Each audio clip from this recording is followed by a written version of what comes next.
Hello dear students, once again welcome back to our channel. And मैं आज लेकर आई हूँ आपके लिए नीट 2026 का one of the most important chapter, that is molecular basis of inheritance part 1। इस chapter के हम सारे टॉपिक्स बहुत ही डिटेल में पढ़ने वाले हैं। बहुत सारे बच्चे ऐसे हैं जिनको ये चैप्टर बहुत ही ज्यादा डरावना लगता है, बहुत ही ज्यादा डर लगता है उनको इस चैप्टर से। लेकिन आपको डरने की बिल्कुल भी जरूरत नहीं है। ये चैप्टर जितना इंपॉर्टेंट है हम इसको उतना ही डिटेल में पढ़ेंगे। आपके सारी की सारी क्वेरीज हम क्लियर करेंगे। इस चैप्टर के एंड तक आपको कोई भी डाउट नहीं रह जाएगा, दैट इज माय गारंटी। इस चैप्टर का अगर मैं वेटेज की बात करूं ऑन एन एवरेज, ठीक है, ऑन एन एवरेज अभी नीट 2025, नीट 2026 और नीट 2024 मैं 3 साल के एनालिसिस के हिसाब से बोलूं तो एक एवरेज पकड़ लो कि इस चैप्टर में से बच्चों 8 एमसीक्यू तो पक्का आते हैं। यस, अप्रोक्सीमेटली नहीं बोला तो भी 32 मार्क्स आप पकड़ के चलो कि इस चैप्टर में से पूछे ही जाएंगे, ठीक है। क्योंकि एक बार 9 आया, एक बार 8 आया, एक बार 10 आया, ऐसे ऑन एन एवरेज आपको इस चैप्टर में से मैक्सिमम एमसीक्यूज पूछे जाते हैं। इसीलिए आपको ये चैप्टर इन डेप्थ आना चाहिए, एक एक टॉपिक इस चैप्टर का क्लियर होना चाहिए। और वही चीज हम आज क्लियर करने वाले हैं। हम ये चैप्टर पूरा डिटेल में पढ़ने वाले हैं। और एक चीज और मैं बता दूं, अगर आप लोगों का बायोमोलिक्यूल्स वाला कॉन्सेप्ट क्लियर होगा, जिन बच्चों ने क्लास 11th का बायोमोलिक्यूल्स चैप्टर ऑलरेडी कर लिया होगा, उनको ये चैप्टर बहुत आसान जाने वाला है, that I can say for sure. लेकिन जस्ट इन केस समझो अगर आपका बायोमोलिक्यूल्स चैप्टर ठीक तरीके से नहीं भी आपने पढ़ा है तो भी कोई दिक्कत नहीं है। यहाँ पर हम सारे टॉपिक्स एकदम डिटेल में पढ़ेंगे, ठीक है। आपको एंड में एक भी डाउट नहीं रह जाएगा, that we will try our best. Okay, तो आज मैं स्टार्ट करने वाली हूँ मॉलिक्युलर बेसिस ऑफ इनहेरिटन्स। और ये व्हिडिओज माझ्या महाराष्ट्रांच्या मुलांसाठी स्पेशली आहे, कारण ह्या व्हिडिओमध्ये आपण आपलं महाराष्ट्र स्टेट बोर्डचं सिलेबस आणि एनसीईआरटीचं स्टेट बोर्ड एनसीईआरटीचं सिलेबस कंपेयर करून टॉपिक्स कव्हर करणार आहोत। So I hope that this video will help. अभी आज का जो हमारा पहला टॉपिक है that is structure of DNA. पण स्ट्रक्चर ऑफ डीएनए सुरुवात करायच्या आधी आपण जरा इंट्रोडक्शन वाचून घेऊया, आपल्या चॅप्टर मध्ये इंट्रोडक्शन मध्ये काय दिलंय, ठीक है। चैप्टर के इंट्रोडक्शन में क्या बोला है कि हमने इसके पहले जो चैप्टर किया था principles of inheritance and variation, उसमें हमने जेनेटिक्स के बारे में पढ़ा, हेरिडिटी के बारे में पढ़ा, कैरेक्टर्स कैसे ट्रांसमिट होते हैं, कैसे ट्रांसफर होते हैं, फैक्टर्स क्या होते हैं, जीन्स क्या होते हैं। तो ये सारी चीजें हमने अपने प्रीवियस वाले चैप्टर में पढ़ी है। In the previous chapter you have learn the inheritance patterns and the genetic basis of such patterns, यानी कैसे कैरेक्टर्स ट्रांसफर होते हैं, ये हमने अपने पिछले वाले चैप्टर में पढ़ा। उस टाइम पर at the time of Mendel the nature of those factors regulating the pattern was not clear. देखो, जब मेंडलसन ने एक्सपेरिमेंट किया उस टाइम पे माइक्रोस्कोप की इतनी ज्यादा इजी अवेलेबिलिटी नहीं थी, इतना ज्यादा उसका एक्सेस अवेलेबल नहीं था। इस वजह से मेंडल सर माइक्रोस्कोप के यूज से ज्यादा कुछ नई फैक्टर्स डिटरमाइन कर पाए। लेकिन जैसे जैसे टाइम बढ़ा, जैसे जैसे टेक्नोलॉजी डेवलप हुई, जैसे जैसे माइक्रोस्कोपी डेवलप हुई, वैसे वैसे धीरे धीरे करके बायोलॉजी की फील्ड में भी एडवांसमेंट हुआ। और धीरे धीरे करके जो बाकी के साइंटिस्ट थे बच्चों, उन्होंने आकर माइक्रोस्कोप की मदद से मेंडल के एक्सपेरिमेंट को कंफर्म किया कि कैरेक्टर्स एक्चुअली कैसे ट्रांसफर होते हैं।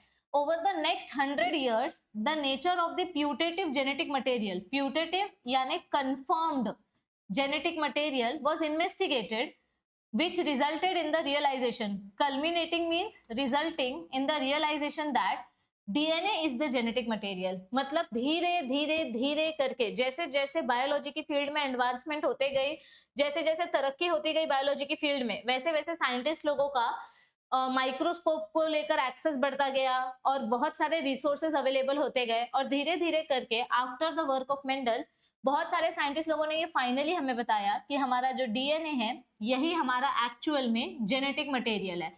ये सब हम इंट्रोडक्शन देख रहे हैं, जो हमने प्रीवियस चैप्टर में पढ़ा है हम वो इंट्रोडक्शन देख रहे हैं, और इस चैप्टर में हम जो पढ़ने वाले हैं हम वो इंट्रोडक्शन देख रहे हैं, ठीक है।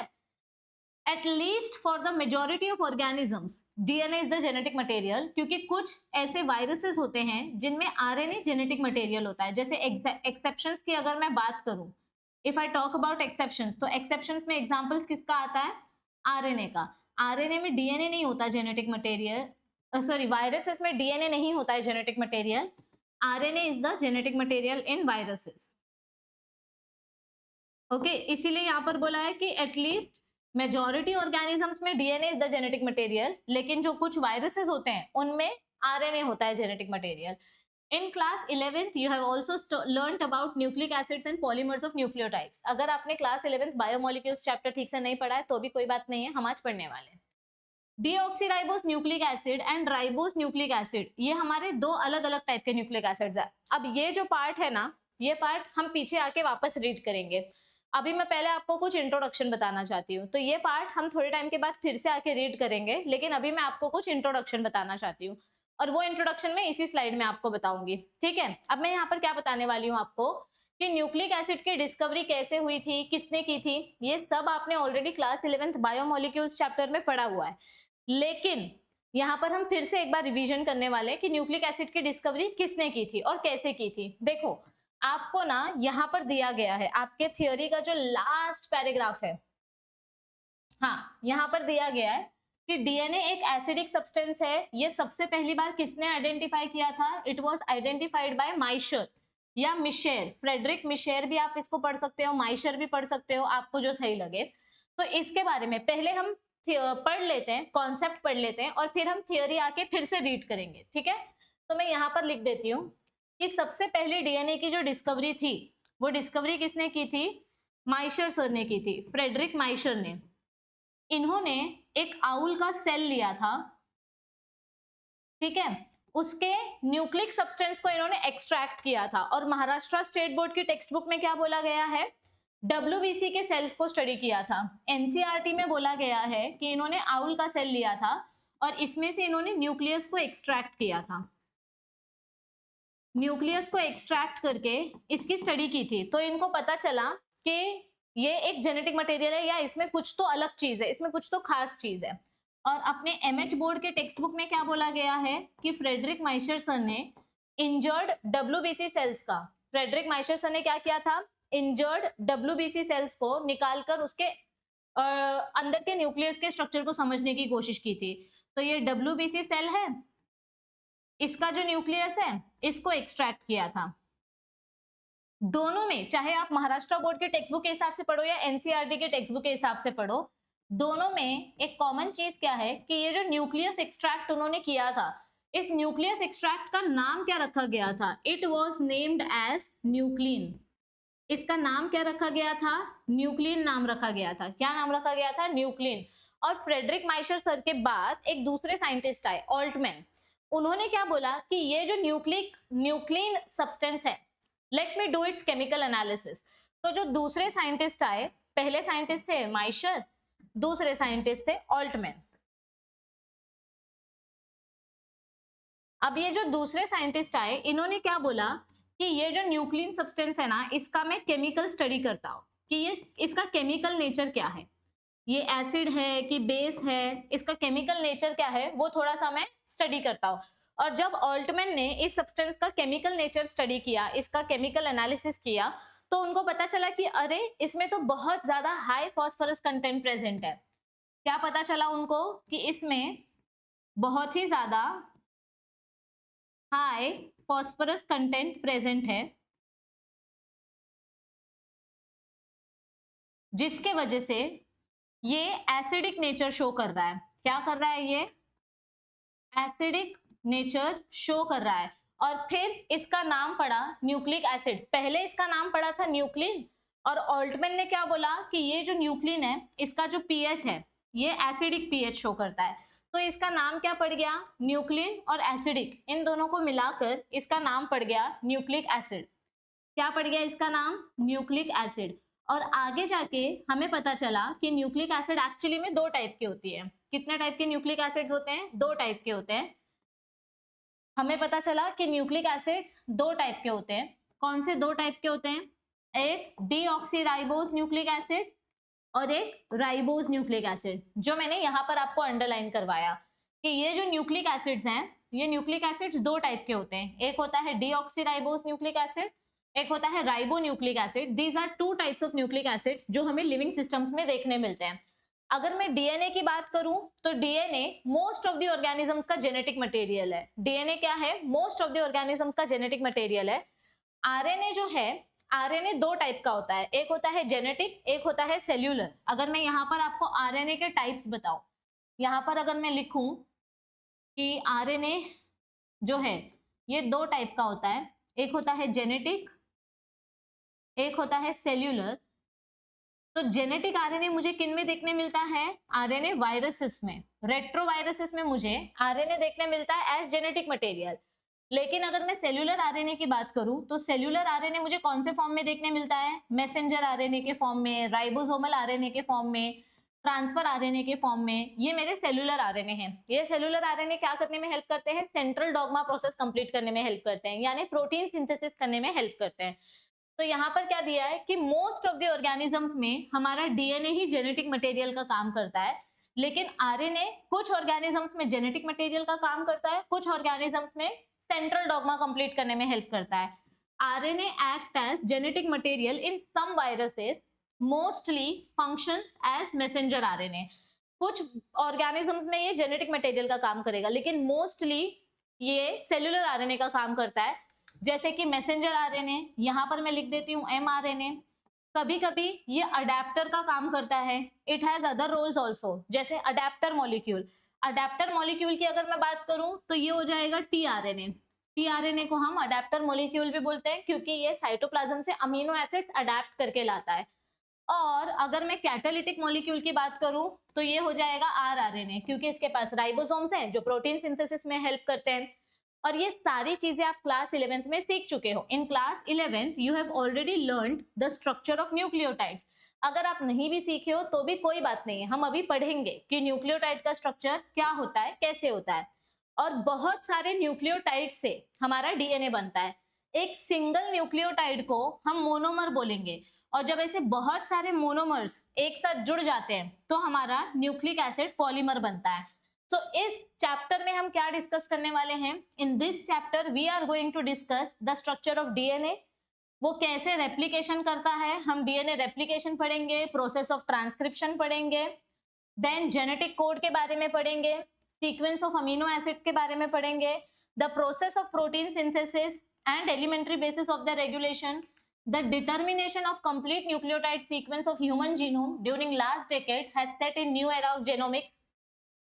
मतलब पहले कैसे होता था, पेडिग्री एनालिसिस की मदद से हम पता करते थे कि हमारे एंसेस्टर्स का जेनेटिक सीक्वेंस क्या होगा, या हम किससे रिलेटेड है, कैसे रिलेटेड है। लेकिन अभी कुछ साल पहले ही ह्यूमन का जीनोम सीक्वेंसिंग प्रोजेक्ट कंप्लीट हो चुका है, जो कि in the field of human genetics एक बहुत ही बड़ा बदलाव था। मतलब ह्यूमंस में एग्जैक्ट कितने न्यूक्लियोटाइड सीक्वेंसेस हैं ये हमको पता चल चुका है। तो उसकी वजह से पूरी की पूरी जेनेटिक्स की फील्ड एकदम एडवांस्ड हो चुकी है। In the last section, the essentials of human genome sequencing and its consequences will also be discussed। इस चैप्टर के लास्ट में हम ये भी पढ़ेंगे कि ह्यूमन जीनोम सीक्वेंस के कॉन्सिक्वेंसेस क्या हैं, मतलब डीएनए सीक्वेंस के बारे में जो हमको चीजें पता चली है उसके फायदे क्या हैं और उसके नुकसान क्या हैं।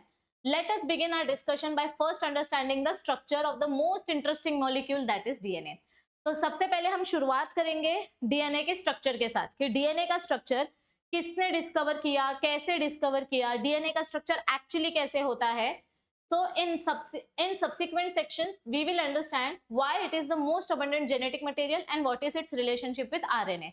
तो हम आगे जाके ये भी पढ़ने वाले हैं कि डीएनए को सबसे ज्यादा अबंडेंट मटेरियल क्यों बोलते हैं और डीएनए और आरएनए के बीच में डायरेक्टली या इनडायरेक्टली क्या कनेक्शन है। ठीक है, तो अब यहाँ पर अगर मैं आपको एक शॉर्ट में बताऊं, जैसे आगे हमको थियोरी में दिया है कि डीएनए का जो अपना जेनेटिक मटेरियल का जो स्ट्रक्चर है, ये स्ट्रक्चर हमको किसने दिया था? डीएनए का जो डबल हेलिकल स्ट्रक्चर है वो एकदम एंड में आपको एक पैराग्राफ दिया है।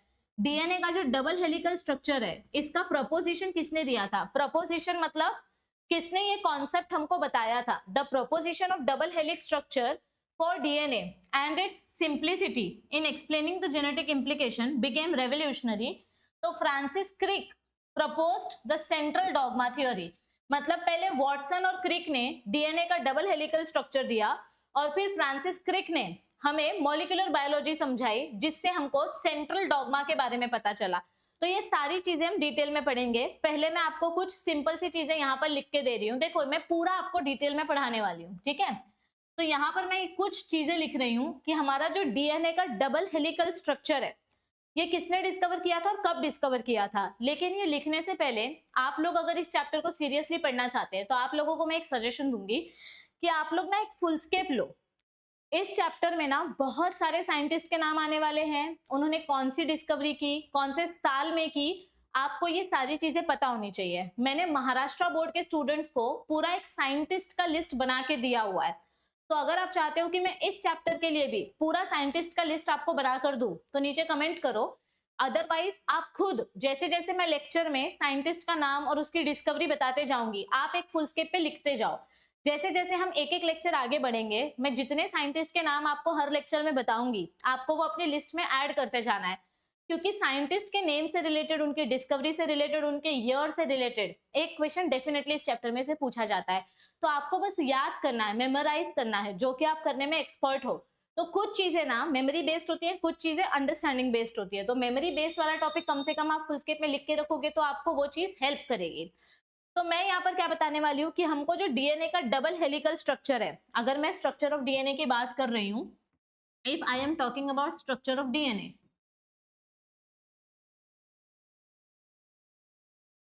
तो हमारे डीएनए का जो डबल हेलिकल स्ट्रक्चर है, ये किसने बताया था? डबल हेलिकल मतलब क्या होता है? Double stranded structure. ये डबल हेलिक्स स्ट्रक्चर हमको किसने बताया था? वाटसन एंड क्रिक ने बताया था 1953 में। कब बताया था हमको ये डबल हेलिकल स्ट्रक्चर? बताओ मुझे। The double helical structure was introduced in 1953 by Watson and Crick. ठीक है, तो यहां पर हम लिख देते हैं इट वाज गिवन बाय,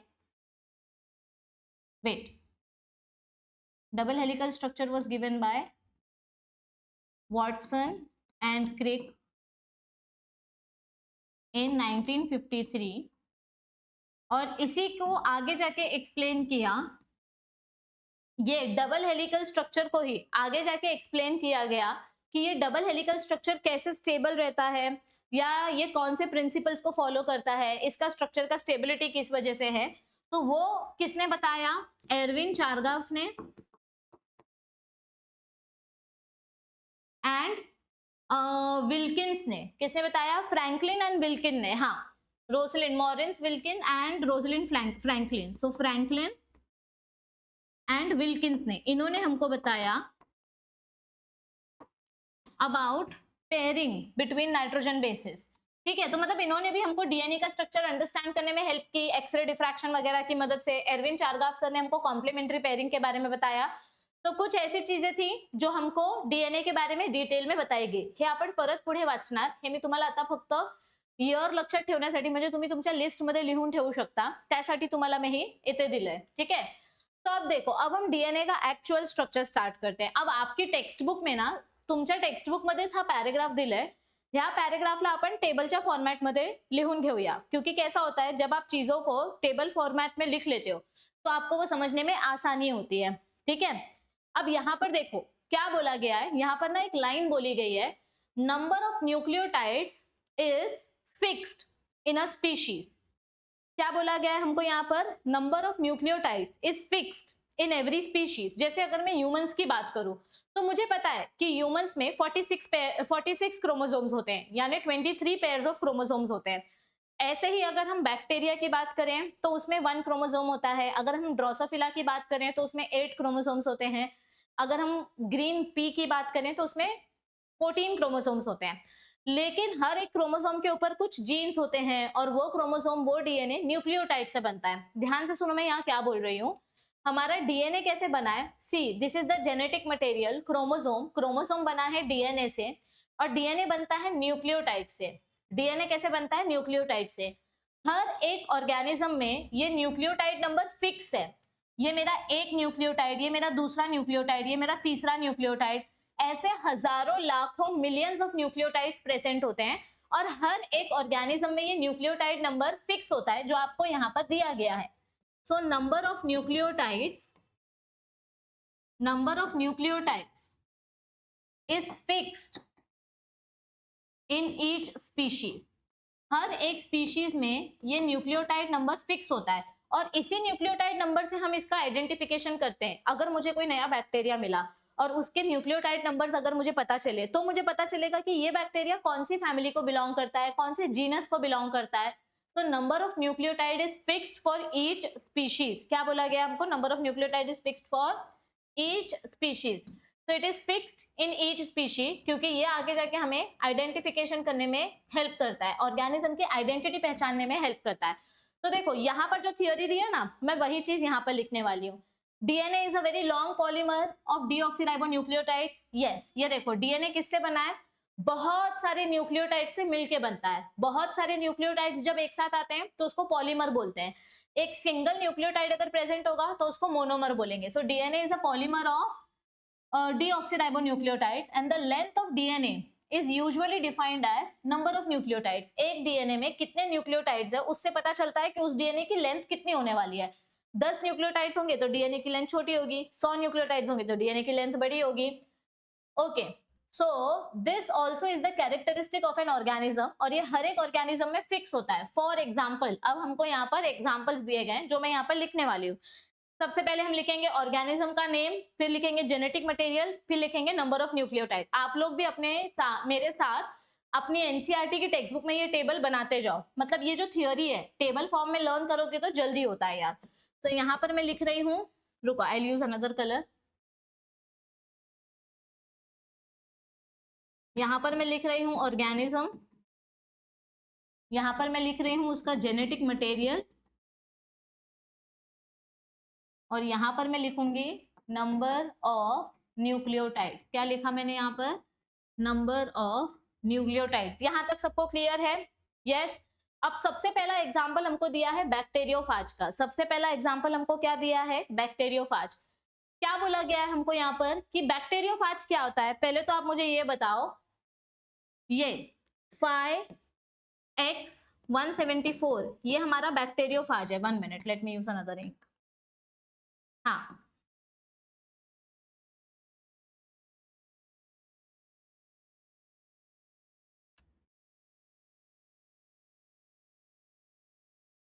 हाँ, तो यहाँ पर क्या बोला है, एक बैक्टीरियोफाज के बारे में बोला है। What is a bacteriophage? Bacteriophage एक टाइप का वायरस होता है जो बैक्टीरिया को इन्फेक्ट करता है। अगर मैं इसके जेनेटिक मटेरियल की बात करूं तो इस बैक्टीरियोफाज में मुझे कैसे टाइप का जेनेटिक मटेरियल देखने को मिलता है, single stranded DNA which is present in the circular format. मुझे यहाँ पर कैसे टाइप का जेनेटिक मटेरियल देखने मिल रहा है, सिंगल स्ट्रैंडेड डीएनए जो सर्कुलर पैटर्न में प्रेजेंट होता है। और मुझे यहाँ पर बोला गया है कि इस बैक्टीरियोफाज में 5386 न्यूक्लियोटाइड्स प्रेजेंट हैं। कितने न्यूक्लियोटाइड्स प्रेजेंट हैं? 5386 न्यूक्लियोटाइड्स। Yes everybody? हाँ, अब आगे नेक्स्ट का एग्जांपल देखते हैं। सेकंड क्या आएगा अपना यहाँ पर, बैक्टीरियोफाज लैम्डा। अब यहाँ पर एक दूसरे बैक्टीरियोफाज का एग्जांपल दिया गया है, लैम्डा बैक्टीरियोफाज। ये भी सेम, ये भी एक टाइप का वायरस है जो बैक्टीरिया को इन्फेक्ट करता है। और इसमें क्या जेनेटिक मटेरियल प्रेजेंट है, इसमें प्रेजेंट है double stranded linear genetic material. देखो मैं बात कर रही हूँ बैक्टीरियोफाज लैम्डा की। लैम्डा कुछ बुक्स में ये ऐसा भी लिखा हो सकता है, इसकी बात कर रही हूं मैं। इसके पास क्या प्रेजेंट है, फाज मतलब वायरस होता है। So they have double stranded DNA which is present in linear pattern. कैसे प्रेजेंट है इसका डीएनए, लीनियर पैटर्न में प्रेजेंट है। और इसके पास कितने न्यूक्लियोटाइड बेस पेयर्स बोले गए हैं, 48,502 बेस पेयर्स। यहाँ पर कितने थे, 5386 बेस पेयर्स। ये देखो क्या लिख रही हूँ मैं इधर, न्यूक्लियोटाइड्स, ठीक है। या फिर इसको मैं लिख सकती हूँ बेस पेयर्स, नहीं सिर्फ न्यूक्लियोटाइड बोला है ना तो हम सिर्फ न्यूक्लियोटाइड लिखेंगे, बेस पेयर नहीं लिखेंगे। यहाँ पर हम लिखेंगे 48,502 बेस पेयर्स, या इसको हम न्यूक्लियोटाइड्स भी बोल सकते हैं, ठीक है। अब थर्ड हमें कौन सा बोला गया है, थर्ड कौन सा बैक्टीरिया दिया गया है, कौन सा ऑर्गेनिज्म दिया है, इकोलाई बोला है। इकोलाई के पास कैसा डीएनए होता है, double stranded DNA which is present in a circular pattern. तो यहाँ पर आता है third E coli, it has double stranded DNA circular, और इसके पास इकोलाई ना, Escherichia coli has 4.6 into 10⁻⁶ base pairs, 4.6 into 10⁻⁶ base pairs. यहां तक सबको क्लियर है? Yes everybody. और आगे क्या बोला गया है, लास्ट एग्जांपल किसका दिया गया है, ह्यूमन डीएनए का। तो ह्यूमन डीएनए कैसा होता है, डबल स्ट्रैंडेड होता है, लीनियर डीएनए होता है। यस, तो यहाँ पर हम लिख लेते हैं ह्यूमन डीएनए, और हमें हैप्लॉइड बोला है। हैप्लॉइड मतलब गैमेट, गैमेट के पास कितना न्यूक्लियोटाइड्स है वो बोला है। जितना हैप्लॉइड सेल में होगा उसी का डबल डिप्लॉइड सेल में होगा। तो हैप्लॉइड ह्यूमन सेल, एक हैप्लॉइड ह्यूमन सेल में मतलब स्पर्म में या ओवम में कितना डीएनए प्रेजेंट होता है? It is double stranded DNA, it is linear DNA, and we have 3.3 into 10 raised to 9 base pairs वाला DNA. We have 3.3 into 9 raised to 10 raised to 9 base pairs, and let us discuss the structure of such a long polymer. तो अब हम human के DNA का structure पढ़ने वाले हैं। क्या पढ़ने वाले हैं हम? ह्यूमन के डीएनए का स्ट्रक्चर पढ़ने वाले हैं, ठीक है। देखो यहाँ पर ना बार बार हमको एक चीज बोली जा रही है कि human DNA is the largest biomolecule, human DNA is the largest biomolecule. यहाँ पर भी बोला गया है लॉन्ग पॉलीमर, और पीछे जो हमने इंट्रोडक्शन पढ़ा, इस इंट्रोडक्शन में भी हमको बोला गया है that DNA is the most interesting and it is the largest biomolecule. यहाँ पर भी बोला गया है it is the genetic material and it is the largest biomolecule. तो बार बार हमको यही चीज बोली जा रही है कि डीएनए हमारा लार्जेस्ट मॉलिक्यूल है, डीएनए हमारा लार्जेस्ट मॉलिक्यूल है। यहाँ पर मैं लिख देती हूँ एन। तो अब ये जो डीएनए है, ये डीएनए जो इतना लार्जेस्ट बायोमोलिक्यूल है, इसी के बारे में हम पढ़ते हैं। देखो अब यहाँ पर क्या बोला जा रहा है कि DNA is the largest biomolecule, ये हमारा लार्जेस्ट बायोमोलिक्यूल है। ये किससे बना है? ये बना है पॉलीमर ऑफ न्यूक्लियोटाइड से। किससे बना है? बहुत सारे न्यूक्लियोटाइड से बना है। It is made up of polymer of nucleotides. एक नहीं, दो नहीं, हजारों न्यूक्लियोटाइड्स मॉलिक्यूल से ये बना है।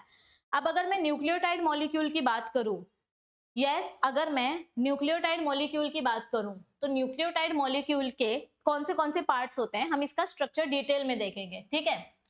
अगर मैं यहां पर लिखूं स्ट्रक्चर ऑफ न्यूक्लियोटाइड, ध्यान से देखना, अगर मैं यहाँ पर लिखूं स्ट्रक्चर ऑफ न्यूक्लियोटाइड, तो आपको मैं एक हिंट दे रही हूँ। ये देखो यहाँ पर ना टी वर्ड यूज किया गया है, और मैं कैसे याद रखती हूँ कि न्यूक्लियोटाइड में 3 कंपोनेंट्स होते हैं। कैसे याद रखती हूँ मैं? टी से 3 की स्पेलिंग आती है, टी फॉर 3, ठीक है। तो यहाँ पर न्यूक्लियोटाइड में ना 3 कंपोनेंट्स प्रेजेंट हैं, 1 2 3। पहला कंपोनेंट प्रेजेंट होगा 5 कार्बन वाली शुगर, पेंटोज शुगर। दूसरा कंपोनेंट प्रेजेंट होगा नाइट्रोजन बेस। दूसरा कंपोनेंट कौन सा प्रेजेंट है बच्चों? इसके पास ये है नाइट्रोजन बेस। और तीसरा कंपोनेंट कौन सा प्रेजेंट है इसके पास? वो है फॉस्फोरिक एसिड। इसी फॉस्फोरिक एसिड के वजह से तो हमारा डीएनए का पूरा स्ट्रक्चर एसिडिक है। फॉस्फोरिक एसिड, इसी फॉस्फोरिक एसिड की वजह से हमारा पूरा डीएनए नेगेटिव मॉलिक्यूल है। Deoxyribose nucleic acid, this is a negative structure, ठीक है। तो अब मैं पेंटोज शुगर की बात कर रही हूँ, मैं नाइट्रोजन बेसिस की बात कर रही हूँ, और मैं फॉस्फेट ग्रुप की बात कर रही हूँ। देखो अगर मैं पेंटोज शुगर की बात करूं, तो हमारे डीएनए के पास कौन से टाइप की पेंटोज शुगर होती है? डीएनए के पास एक अलग शुगर होती है, आरएनए के पास एक अलग शुगर होती है। डीएनए के पास जो शुगर है उस शुगर का नाम है डीऑक्सीराइबोस शुगर, और आरएनए के पास जो शुगर है उस शुगर का नाम है राइबोस शुगर। मैम दोनों में डिफरेंस क्या है? मैं आपको दोनों का डिफरेंस दिखाती हूँ। ये देखो कहाँ गया, हाँ ये मेरा डीएनए वाला शुगर है, ये मेरा आरएनए वाला शुगर है। आप ध्यान से देखो इस डायग्राम को और आप खुद मुझे बताओ कि आपको दोनों में क्या डिफरेंस दिखाई दे रहा है। What difference can you see in both these? Yes आप खुद ध्यान से देखो और मुझे बताओ कि आपको यहाँ पर क्या डिफरेंस दिखाई दे रहा है, बोलो। यहाँ पर दिखाई दे रहा है कि जो राइबोस शुगर है, अगर उस राइबोस शुगर में से एक ऑक्सीजन ग्रुप यहाँ से निकाल दिया जाए, there is 1 oxygen less on this position. ये कार्बन नंबर 1 है, ये कार्बन नंबर 2 प्राइम है, तो 2 प्राइम पोजीशन से एक ऑक्सीजन ग्रुप निकाल दिया गया है। जब आप एक ऑक्सीजन ग्रुप निकाल देते हो तो हम उसके आगे लगा देते हैं डी। डी वर्ड का मतलब होता है रिमूवल। किसको रिमूव कर दिया हमने? ऑक्सीजन को रिमूव कर दिया। कहां से रिमूव किया हमने ये ऑक्सीजन? राइबोस शुगर से रिमूव किया। तो इसीलिए इस शुगर को हम क्या बोलते हैं? Deoxyribose sugar. क्या बोलते हैं इस शुगर को हम? डीऑक्सीराइबोस शुगर, यानी removal of oxygen from 5 carbon sugar molecule. तो ये मेरी डीएनए वाली 5 कार्बन वाली शुगर है, ये मेरी आरएनए में जो शुगर प्रेजेंट होती है वो शुगर है। दोनों के पास 5-5 कार्बन है, 4, 5, और यहाँ पर भी कार्बन का नंबर सेम है, the carbon number is same, बस फर्क ये है यहाँ पर ऑक्सीजन नहीं है, यहाँ पर ऑक्सीजन है, बस that is the only difference. तो डीएनए के पास जो शुगर प्रेजेंट होती है वो डीऑक्सीराइबोस टाइप की होती है, आरएनए के पास जो शुगर होती है वो राइबोस टाइप की होती है। अब अगर मैं नाइट्रोजन बेसिस के बारे में बात करूं तो नाइट्रोजन बेसिस आगे जाके दो अलग अलग कैटेगरीज में डिवाइडेड है। पहली कैटेगरी है प्यूरिन और दूसरी कैटेगरी है पिरिमिडीन। इसको मैं थोड़ा यहाँ पे बड़ा बनाती हूँ। नाइट्रोजन बेसिस की अगर मैं बात करूं तो यहाँ पर पहली कैटेगरी आएगी प्यूरिन्स और यहाँ पर दूसरी कैटेगरी आएगी पायरिमिडीन्स या पिरिमिडीन्स भी आप इसको पढ़ सकते हो। अब देखो सबसे पहला डिफरेंस प्यूरिन और पिरिमिडीन में, सबसे पहला डिफरेंस क्या दिखाई देगा आपको प्यूरिन और पिरिमिडीन में? ध्यान से देखो, ये हमारे प्यूरिन्स हैं, ये हमारे पिरिमिडीन्स हैं। ये टेक्स्ट बुक महाराष्ट्र बोर्ड के टेक्स्ट बुक से मैंने ली है ये फोटो। तो प्यूरिन्स और पिरिमिडीन्स में मुझे क्या दिखाई दे रहा है? देखो एक चीज है ना, मैं कैसे याद रखती हूँ पता है कि प्यूरिन्स मतलब कौन सा स्ट्रक्चर, पिरिमिडीन्स मतलब कौन सा स्ट्रक्चर। ऐसे ना 10th स्टैंडर्ड में होता था, मतलब क्वेश्चन जितना बड़ा होता था उसका आंसर उतना छोटा होता था, और क्वेश्चन जितना छोटा होता था उसका आंसर उतना बड़ा होता था। Explain the process of double fertilization, एक लाइन का क्वेश्चन है और आपको 4 पेज का आंसर लिखना है। लेकिन अगर आपसे सिर्फ क्वेश्चन बड़ा सा पूछा है, what is the fate of ovary in double fertilization, तो आंसर लिखोगे ओवरी बिकम्स फ्रूट, खत्म। तो क्वेश्चन बड़ा होगा आंसर छोटा होगा, क्वेश्चन छोटा होगा तो आंसर बड़ा होगा। ये देखो यहाँ पर जिसका नाम छोटा है उसका स्ट्रक्चर बड़ा है, इसके पास 2 रिंग्स हैं, ये एक रिंग है ये दूसरी रिंग है। और जिसका नाम बड़ा है उसका स्ट्रक्चर छोटा है।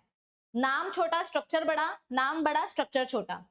Small name big structure, big name small structure, ठीक है। तो अब यहाँ पर आपको क्या दिखाई दे रहा है कि प्यूरिन्स के पास जो मॉलिक्यूल्स हैं उनके पास 2 रिंग स्ट्रक्चर है, पिरिमिडीन के पास जो मॉलिक्यूल है they have single ring structure. तो मैं यहाँ पर क्या लिख सकती हूँ, प्यूरिन्स का नाम छोटा है मतलब स्ट्रक्चर बड़ा है, सो इनके पास डबल रिंग स्ट्रक्चर है, दे have double ring structure and they have single ring structure. अब आप लोगों ने केमिस्ट्री में एक चीज पढ़ी है कि समझो अगर कोई साइक्लिक कंपाउंड है और वो सिर्फ कार्बन कार्बन कार्बन कार्बन से बना है, तो ऐसे मॉलिक्यूल्स को हम होमोसाइक्लिक बोलते हैं, या मतलब एक ही टाइप का फंक्शनल ग्रुप है। लेकिन यहाँ पर मुझे कार्बन भी दिखाई दे रहा है और मुझे नाइट्रोजन भी दिखाई दे रहा है। यहाँ पर सब कार्बन है और यहाँ पर नाइट्रोजन भी है। तो जब ऐसे मुझे मिक्स्ड फंक्शनल ग्रुप्स दिखाई देते हैं तो ऐसे टाइप के मॉलिक्यूल्स को हम क्या बोलते हैं, हेटेरोसाइक्लिक। साइक्लिक क्यों बोलूंगी, क्योंकि ये रिंग फॉर्म में प्रेजेंट है, ये लीनियर फॉर्म में नहीं प्रेजेंट है। They are not aliphatic, they look like aromatic structures, तो इनको हम बोलेंगे हेटेरोसाइक्लिक। देखो मुझे पता है कि आप लोगों को केमिस्ट्री इतना पसंद होगा नहीं होगा, बहुत सारे बच्चों को नहीं पसंद, बहुत सारे बच्चों को पसंद है, लेकिन इस चैप्टर में थोड़ा बेसिक्स हम यूज करने वाले हैं, तो ज्यादा टेंशन मत लो। जो भी बेसिक्स यूज करेंगे मैं समझा समझा के यूज करूंगी। हेटेरोसाइक्लिक मतलब क्या होता है, यहाँ पर कार्बन भी प्रेजेंट है नाइट्रोजन भी प्रेजेंट है, इसीलिए हम इसको हेटेरोसाइक्लिक बोलते हैं, ठीक है। तो यहाँ पर क्या आएगा, हेटेरोसाइक्लिक, क्या आएगा यहाँ पर, हेटेरोसाइक्लिक, ये स्ट्रक्चर आने वाला है, ठीक है। अब यहाँ पर और एक चीज आपको पूछी गई है कि नाम कौन से हैं, मतलब कौन सा मॉलिक्यूल प्यूरिन है, कौन सा मॉलिक्यूल पिरिमिडीन है। ध्यान से देखो, प्यूरिन में आपको 2 मॉलिक्यूल्स दिखाई देंगे, एडेनाइन और गुआनाइन, और पायरिमिडीन में जो मॉलिक्यूल्स है ना वो है साइटोसिन, थाइमाइन एंड यूरासिल। अभी इसका एक ट्रिक आप ये भी यूज कर सकते हो कि यहाँ पर Y है, यहाँ पर Y है, यहाँ पर Y है, तो जिस स्पेलिंग में Y होता है वो पायरिमिडीन हो जाता है। लेकिन कभी कभी जल्दबाजी में ये याद नहीं आता, ये लॉजिक याद ही नहीं आता है, तो आप याद रखने के लिए और कौन सा लॉजिक यूज कर सकते हो, ये ग्वानाइन है, ये एडेनाइन है और ये प्यूरिन्स है। मैंने कहीं तो गूगल में देखा था, किसी तो एक यूट्यूब चैनल पे मैंने देखा था, मुझे याद नहीं आ रहा, मेरे मास्टर्स के टाइम पे, उसमें मैंने पढ़ा था ऑल गॉड्स आर प्योर, ऐसा मैंने एक ट्रिक देखा था, ऑल गॉड्स आर प्योर। वो तो हम इंसान हैं जिन्होंने भगवान को बांट दिया है, वरना सारे भगवान एक ही होते हैं और सारे भगवान अच्छे होते हैं। तो ये देखो यहाँ पर ऑल गॉड्स आर प्योर, इसमें से जो ए है this will B for adenine, जो जी है this will B for guanine, और प्योर वर्ड से प्यूरिन सिमिलर साउंड करता है, प्योर प्यूरिन प्योर प्यूरिन, तो प्योर यानी प्यूरिन। तो ऑल गॉड्स मतलब एडेनाइन और ग्वानाइन ये मेरे प्यूरिन कंपाउंड्स हैं, और जिनमें Y स्पेलिंग आती है ये मेरे पायरिमिडीन्स हैं या पिरिमिडीन्स, और इसमें एक एक्स्ट्रा कंपाउंड आता है यूरेसिल। ये यूरेसिल एक्चुअली थाइमीन का रिप्लेसमेंट है, ये इसका एनालॉग स्ट्रक्चर है, ये इसका रिप्लेसमेंट है। अगर डीएनए है तो हम थाइमीन यूज करेंगे, लेकिन अगर आरएनए है तो हम यूरेसिल यूज करेंगे, क्योंकि यूरेसिल कंपैरेटिवली कम हेवी होता है, इट इज लाइटर। तो यहाँ पर अगर मैं एग्जांपल्स लिखूं तो इसके एग्जांपल्स क्या आएंगे? Adenine, all gods are pure. Adenine, सब लोग ना नीचे ये स्टेटमेंट टाइप करो, ऑल गॉड्स आर प्योर। ये स्टेटमेंट आप लोग टाइप करो तो आपको भी याद हो जाएगा और मुझे भी पता चल जाएगा कि आपको याद हो गया है। तो एडेनाइन एंड ग्वानाइन ये हमारे प्यूरिन है, और cytosine, thymine, uracil. Cytosine, thymine, uracil, ये हमारे पायरिमिडीन्स हैं। क्या है? ये हमारे पायरिमिडीन्स है। देखो मैं क्या बात कर रही हूं, मैं न्यूक्लियोटाइड के स्ट्रक्चर की बात कर रही हूँ। यहाँ देखो, ये मेरा न्यूक्लियोटाइड का स्ट्रक्चर है। इस न्यूक्लियोटाइड के स्ट्रक्चर में क्या प्रेजेंट है? इसके पास शुगर है, पेंटोज शुगर, मतलब 5 कार्बन वाली शुगर, मैंने यहाँ पे लिख दिया। इसके पास नाइट्रोजन बेसेस है, ये एक नाइट्रोजन बेस, ये दूसरा, ये तीसरा, ये चौथा, चारों अलग अलग टाइप के हैं। तो इनको जो डबल रिंग कंपाउंड है, जिसका स्ट्रक्चर बड़ा नाम छोटा, बोलते हैं ना नाम बड़े दर्शन छोटे, पायरिमिडीन का नाम बड़ा है स्ट्रक्चर छोटा है। नाम बड़ा दर्शन छोटा, नाम बड़े दर्शन छोटे, है ना। जिसका नाम बड़ा होगा उसका स्ट्रक्चर छोटा होगा, जिसका नाम छोटा होगा उसका स्ट्रक्चर बड़ा होगा। तो we have purines and we have pyrimidines, मैंने वो भी बता दिया। अब एक तीसरी चीज जो हमारे न्यूक्लियोटाइड के स्ट्रक्चर में प्रेजेंट होती है, ये देखो, ये जो मेरा न्यूक्लियोटाइड है इसमें जो प्रेजेंट है तीसरी चीज, वो तीसरी चीज कौन सी है? फॉस्फोरस या फॉस्फोरिक एसिड जिसको आप बोल सकते हो, यानी कि H3PO4। यानी कि इसका स्ट्रक्चर अगर मैं ड्रॉ करूं, ये हो गया मेरा फॉस्फोरिक एसिड का स्ट्रक्चर। क्या हो गया? ये मेरा फॉस्फोरिक एसिड का स्ट्रक्चर H3PO4। तो इसी की वजह से डीएनए को नेगेटिव चार्ज मिलता है। तो अब देखो यहाँ पर हमको इंट्रोडक्शन में क्या दिया है? लेट अस रिकैपिचुलेट, यानी let us remember the chemical structure of polynucleotide chain. मतलब हम डीएनए का स्ट्रक्चर पढ़ने वाले हैं। Polynucleotide means many nucleotides molecules. A nucleotide has 3 component. तो एक न्यूक्लियोटाइड में 3 कंपोनेंट्स प्रेजेंट होते हैं। कौन से 3 components? It will have a nitrogen base. Nitrogen base के 2 टाइप्स होते हैं, purines and पिरिमिडीन्स। It will have a pentose sugar, हमारे पास पेंटोज शुगर होगी। पेंटोज शुगर भी 2 अलग अलग टाइप की होगी। डीएनए के पास होगी डीऑक्सीराइबोज, आरएनए के पास होगी राइबोज। दोनों में क्या डिफरेंस है मैंने आपको क्लियरली बताया, एक के पास ऑक्सीजन कम होगा, एक के पास ऑक्सीजन ज्यादा होगा। And it has a phosphate group, ये फॉस्फेट ग्रुप है। हमारे पास जो नाइट्रोजन बेसिस हैं बच्चों, ये नाइट्रोजन बेसिस 2 टाइप के हैं, एक प्यूरिन है, एक पिरिमिडीन है। So there are 2 types of nitrogen bases, purines जिसको बोलते हैं एडेनाइन ग्वानाइन, पिरिमिडीन्स जिसको बोलते हैं साइटोसिन, थाइमिन एंड यूरेसिल। अब इसमें से साइटोसिन इज कॉमन। देखो डीएनए की बात करो या आरएनए की बात करो, डीएनए आरएनए दोनों में साइटोसिन कॉमन होगा, लेकिन ये जो थाइमिन है ये हम डीएनए में यूज करते हैं, और जब हम आरएनए की बात करते हैं ना तो थाइमिन के साथ ये रिप्लेस हो जाता है। आरएनए में थाइमिन नहीं होता, यूरेसिल होता है। इसलिए यहाँ पर क्या बोला है? Cytosine is common for both but thymine is present only in DNA, और आरएनए में यूरेसिल प्रेजेंट होता है इंस्टेड ऑफ थाइमिन। अब आपको ध्यान से देखना है हमारा न्यूक्लियोटाइड का स्ट्रक्चर। सबको यहां तक समझ में आया है? पक्का? अब हम इसके आगे की जो थ्योरी है वो डायग्राम के फॉर्मेट में समझने जा रहे हैं, ठीक है? चलो देखते हैं। चलो तो अब ये जो थ्योरी है ना, ये थ्योरी पढ़ने से पहले मैं आपको थोड़ा सा कॉन्सेप्ट समझा देती हूँ, और फिर हम ये थ्योरी पढ़ेंगे। तो आपको कॉन्सेप्ट एक बार क्लियर हो गया तो थ्योरी इजीली समझ में आ जाएगी।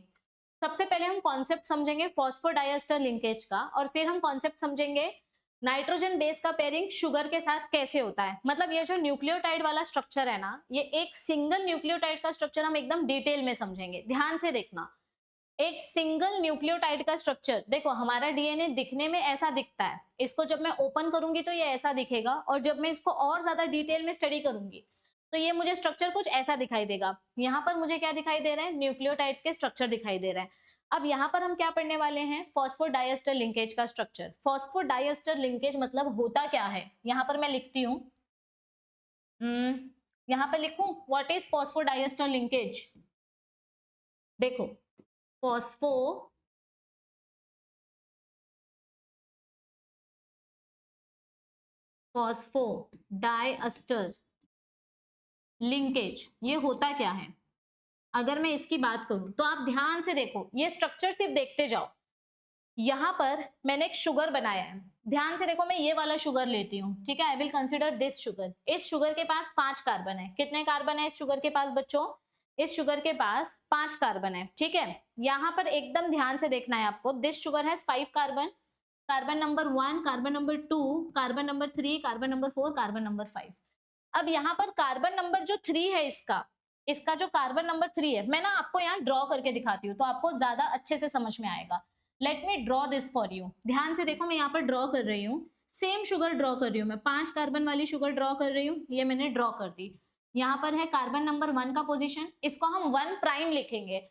1 प्राइम क्यों लिखेंगे? क्योंकि 1 2 3 नॉर्मल नंबरिंग हम नाइट्रोजन बेस को देंगे तो कार्बन के साथ फिर ये नंबरिंग कंफ्यूजिंग हो जाएगी, इसीलिए कार्बन वाले नंबरिंग को 1 डैश 2 डैश, आप इसको डैश भी बोल सकते हो या इसको प्राइम भी बोल सकते हो। तो this is carbon number 1, this is carbon number 2, this is carbon number 3, carbon number 4, और यहाँ पर प्रेजेंट होता है कार्बन नंबर 5। कौन सा प्रेजेंट है? CH2OH।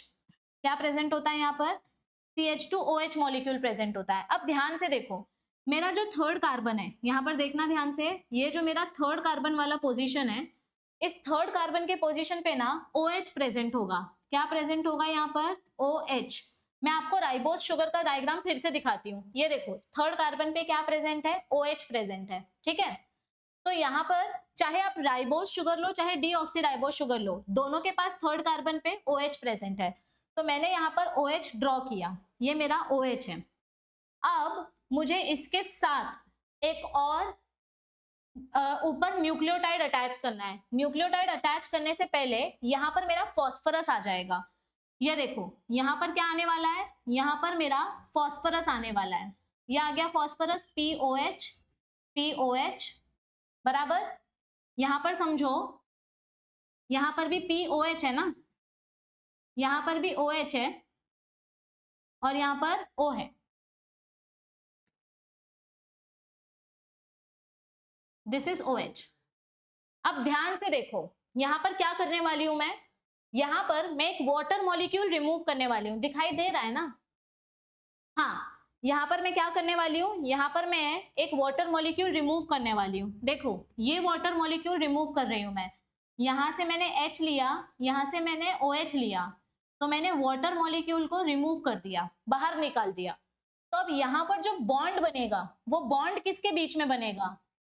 अब यहाँ पर जो बॉन्ड बनेगा, समझो मैं इसको मिटा दूं, ये जो वाटर मॉलिक्यूल मैंने निकाला है मैं इसको इरेज कर देती हूँ, ये पूरा वाटर मॉलिक्यूल मैं इरेज कर देती हूँ, ठीक है। तो अब ये ऑक्सीजन बचा यहाँ पे, इस ऑक्सीजन को मैं ठीक से लिख देती हूँ। इस ऑक्सीजन को हम यहाँ पर ठीक से लिख देते हैं। ये है मेरा, अलग कलर से लिखती हूँ, ठीक है। ये है मेरा ऑक्सीजन और ये है मेरा ऑक्सीजन। तो अब यहाँ पर जो बॉन्ड बना, 5वें कार्बन और फास्फोरस के बीच में बना। किसके बीच में बना? 5वां कार्बन और फास्फोरस। ये देखो, ये मेरा 5वां कार्बन था ना, दिस वाज कार्बन नंबर 5। तो 5वें कार्बन और फास्फोरस के बीच में यहाँ पर एक बॉन्ड बन रहा है। अब मुझे समझो इसके ऊपर और एक न्यूक्लियोटाइड अटैच करना है। क्या करना है? मुझे इसके ऊपर और एक न्यूक्लियोटाइड अटैच करना है। तो मैं इसके ऊपर फिर से एक शुगर बनाऊंगी। ध्यान से देखो, मैं वापस नहीं बना रही हूँ, मैं आपको इस डायग्राम में कंपेयर करके बताती हूँ। ये मेरा शुगर का स्ट्रक्चर है, सब कुछ सेम है। Carbon number 1, carbon number 2, carbon number 3। यहाँ पे OH था, शुगर का OH था, यहाँ पे फास्फोरस का OH था। तो ये वाटर हमने निकाल दिया, वाटर निकल गया तो सिर्फ ऑक्सीजन बचा।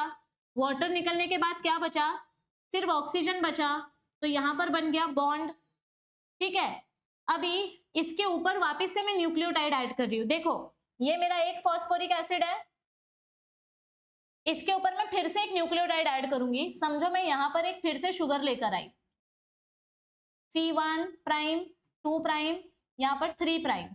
यहाँ पर फिर से मेरे पास OH ग्रुप है, ठीक है। यहाँ पर ये चौथा कार्बन और इसके ऊपर है 5वां कार्बन, ये मेरा 5वां कार्बन है। अब यहाँ पर ध्यान से देखो, यहाँ पर फिर से क्या होने वाला है?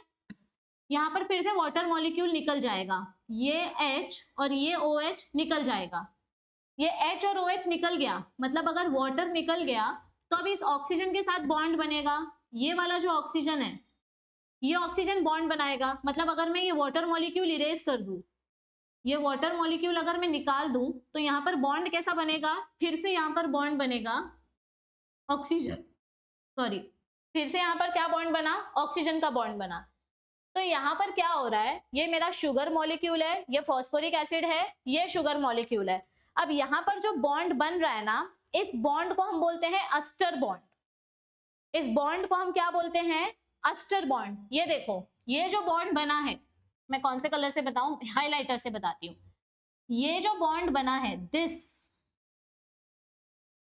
इसको बोलते हैं अस्टर बॉन्ड।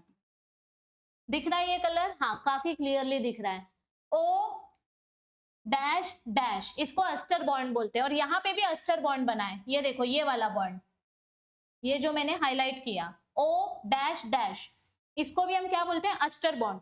तो फॉस्फोरस के ऊपर भी एक अस्टर बॉन्ड बना है, फॉस्फोरस के नीचे भी एक अस्टर बॉन्ड बना है, फॉस्फोरस बीच में प्रेजेंट है, मुझे दो अस्टर बॉन्ड मिल रहे हैं ना, तो इस लिंकेज को हम बोलेंगे फॉस्फोडाइएस्टर लिंकेज। इस लिंकेज को हम क्या बोलेंगे, एक अस्टर बॉन्ड मुझे यहां से मिल रहा है, एक अस्टर बॉन्ड मुझे यहां से मिल रहा है, तो ये जो अस्टर बॉन्ड तैयार हो रहा है, इस अस्टर बॉन्ड को हम बोलते हैं फॉस्फोडाइएस्टर लिंकेज। क्या बोलते हैं इसको हम, फॉस्फोडाइएस्टर लिंकेज। तो अगर फॉस्फोडाइएस्टर बॉन्ड यहाँ पर मैं लिख दूं, कहाँ लिखूं, यहाँ लिख दूं, ये जो दोनों बॉन्ड्स मुझे मिले हैं, ये 1 और ये 2, इन दोनों को मिलाकर हम क्या बोलते हैं, यहाँ कहीं लिखा है, नहीं लिखा है, तो इन दोनों को मैं बोलूंगी फॉस्फोडाइएस्टर। क्या लिखूंगी मैं यहाँ पर, फॉस्फोडाइएस्टर लिंकेज। क्या लिखा बच्चा मैंने, एक मिनट रुको हाँ, तो क्या लिखा मैंने यहाँ पर, मैंने यहाँ पर लिखा फॉस्फोडाइएस्टर लिंकेज। अब यहाँ पर ध्यान से देखो, sugar phosphorus, sugar phosphorus, sugar phosphorus, sugar phosphorus, ये पूरा का पूरा चेन सिर्फ शुगर और फॉस्फोरस से बन रहा है।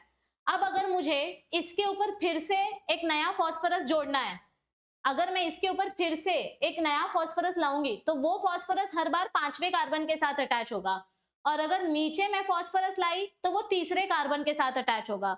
तो मतलब यहाँ पर क्या होगा, अगर मुझे फॉस्फोरस जोड़ना है तो मेरे पास फ्री 5वां कार्बन होना चाहिए। क्या लिखूं मैं यहाँ पे, मुझे अगर फॉस्फेट ग्रुप ज्वाइन करना है तो फॉस्फेट ग्रुप हमेशा कहाँ ज्वाइन होगा, 5 प्राइम एंड पे। फॉस्फेट ग्रुप हमेशा कहां पर ज्वाइन होगा, 5 प्राइम एंड पे। और 3 प्राइम एंड पे क्या ज्वाइन हो रहा है, यहाँ देखो मेरे थर्ड कार्बन पे क्या अटैच हो रहा है, दिस इज कार्बन नंबर, कहां गया, ये फॉस्फेट ग्रुप है, ये फॉस्फेट ग्रुप है, ये 5वां कार्बन है, ये तीसरा कार्बन है, ये फर्स्ट कार्बन है, तो 1 2 3, this is 4th and this is 5th। Again ये 5वां है, ये चौथा है, ये तीसरा है, ये दूसरा है, ये पहला है। तो 5th कार्बन पे हमेशा फॉस्फोरस अटैच हो रहा है, और थर्ड कार्बन पे, ये 5वें कार्बन पे अटैच हुआ और ये थर्ड कार्बन है, 5वां कार्बन तीसरा कार्बन, तो थर्ड कार्बन के पास OH ग्रुप प्रेजेंट होगा। थर्ड कार्बन के पास जब OH ग्रुप प्रेजेंट होता है तो उस एंड को हम 3 प्राइम बोलते हैं, क्योंकि अगर आपको न्यू न्यूक्लियोटाइड ऐड करना है, समझो ये देखो मुझे इसके नीचे एक नया न्यूक्लियोटाइड ऐड करना है, तो मेरा 3 प्राइम एंड फ्री होना चाहिए, तभी तो वो फॉस्फोरस के साथ जुड़ पाएगा। अगर 3 प्राइम वाला एंड फ्री नहीं है, अगर समझो मुझे नया न्यूक्लियोटाइड लाना है, तो मैं इसके नीचे एक फॉस्फोरस ले आऊंगी, OH OH O OH, तो ये क्या करेगा, ये H और OH बाहर निकल जाएगा और इनके बीच में डाइएस्टर बॉन्ड बन जाएगा। तो यहाँ पर क्या बोला जा रहा है कि 5वां कार्बन के पास फॉस्फेट ग्रुप ज्वाइन होता है और 3 प्राइम एंड के पास क्या होता है, OH group is free. 3 prime and के पास आपका OH ग्रुप फ्री होता है। अब यहाँ पर ध्यान से अगर आप देखो इस स्ट्रक्चर में, तो आपके शुगर का जो फर्स्ट कार्बन है, क्या बोल रही हूं मैं यहाँ पर, हमारे शुगर का जो फर्स्ट कार्बन है, उस फर्स्ट कार्बन के साथ क्या अटैच हो रहा है, ये देखो ये मेरी शुगर का फर्स्ट कार्बन है, इस फर्स्ट कार्बन के साथ अटैच हो रहा है नाइट्रोजन बेस। ये देखो ये मेरा फर्स्ट कार्बन है, इसके साथ अटैच हुआ नाइट्रोजन बेस, फर्स्ट कार्बन है, इसके साथ अटैच हुआ नाइट्रोजन बेस। तो हर बार मेरे तीसरे कार्बन के साथ OH ग्रुप रहता है, पांचवें कार्बन के पास फॉस्फोरस आता है और फर्स्ट कार्बन के साथ नाइट्रोजन बेस अटैच होता है। और जब ये फर्स्ट कार्बन के साथ अटैच होता है ना बच्चों, देखो यहाँ पे मैं ड्रॉ करके बता रही हूँ, इसके साथ मेरा नाइट्रोजन बेस अटैच होगा, फर्स्ट कार्बन के साथ नाइट्रोजन बेस होगा, और ये जो बॉन्ड बना है इस बॉन्ड को बोलते हैं एन ग्लाइकोसिडिक लिंकेज। इस बॉन्ड को क्या बोलते हैं? N glycosidic bond.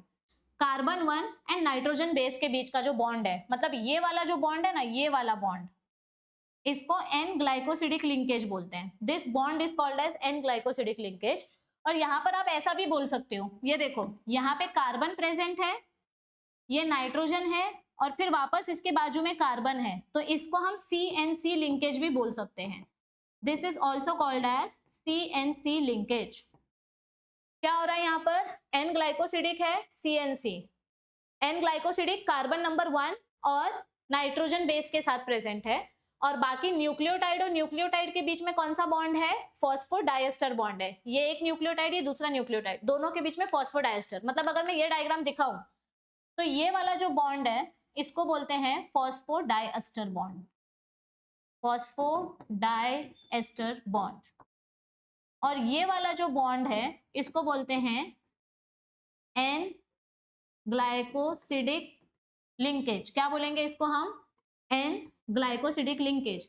तो अब मैम ये वाला बॉन्ड कौन सा है? ये वाला, ये कौन सा बॉन्ड है? ये वाला जो बॉन्ड है ना बच्चों, ये हाइड्रोजन बॉन्ड है। हमने 3 अलग अलग टाइप के बॉन्ड्स के बारे में पढ़ा। शुगर और फॉस्फेट के बीच में जो बॉन्ड है उसको बोलेंगे फॉस्फोडाइएस्टर बॉन्ड। शुगर और नाइट्रोजन बेस के बीच में जो बॉन्ड है उसको बोलेंगे एन ग्लाइकोसिडिक लिंकेज। और नाइट्रोजन बेस के बीच में जो बॉन्ड है उसको बोलेंगे हाइड्रोजन बॉन्ड। पहले आप एक साइड के न्यूक्लियोटाइड का स्ट्रक्चर समझो तो आपको दूसरे साइड का स्ट्रक्चर समझ में आएगा। हमको एरविन चारगाफ ने रूल दिया था कि हमारा जो डीएनए स्ट्रैंड होता है ये कभी भी दोनों स्ट्रैंड सेम डायरेक्शन में नहीं जाती हैं।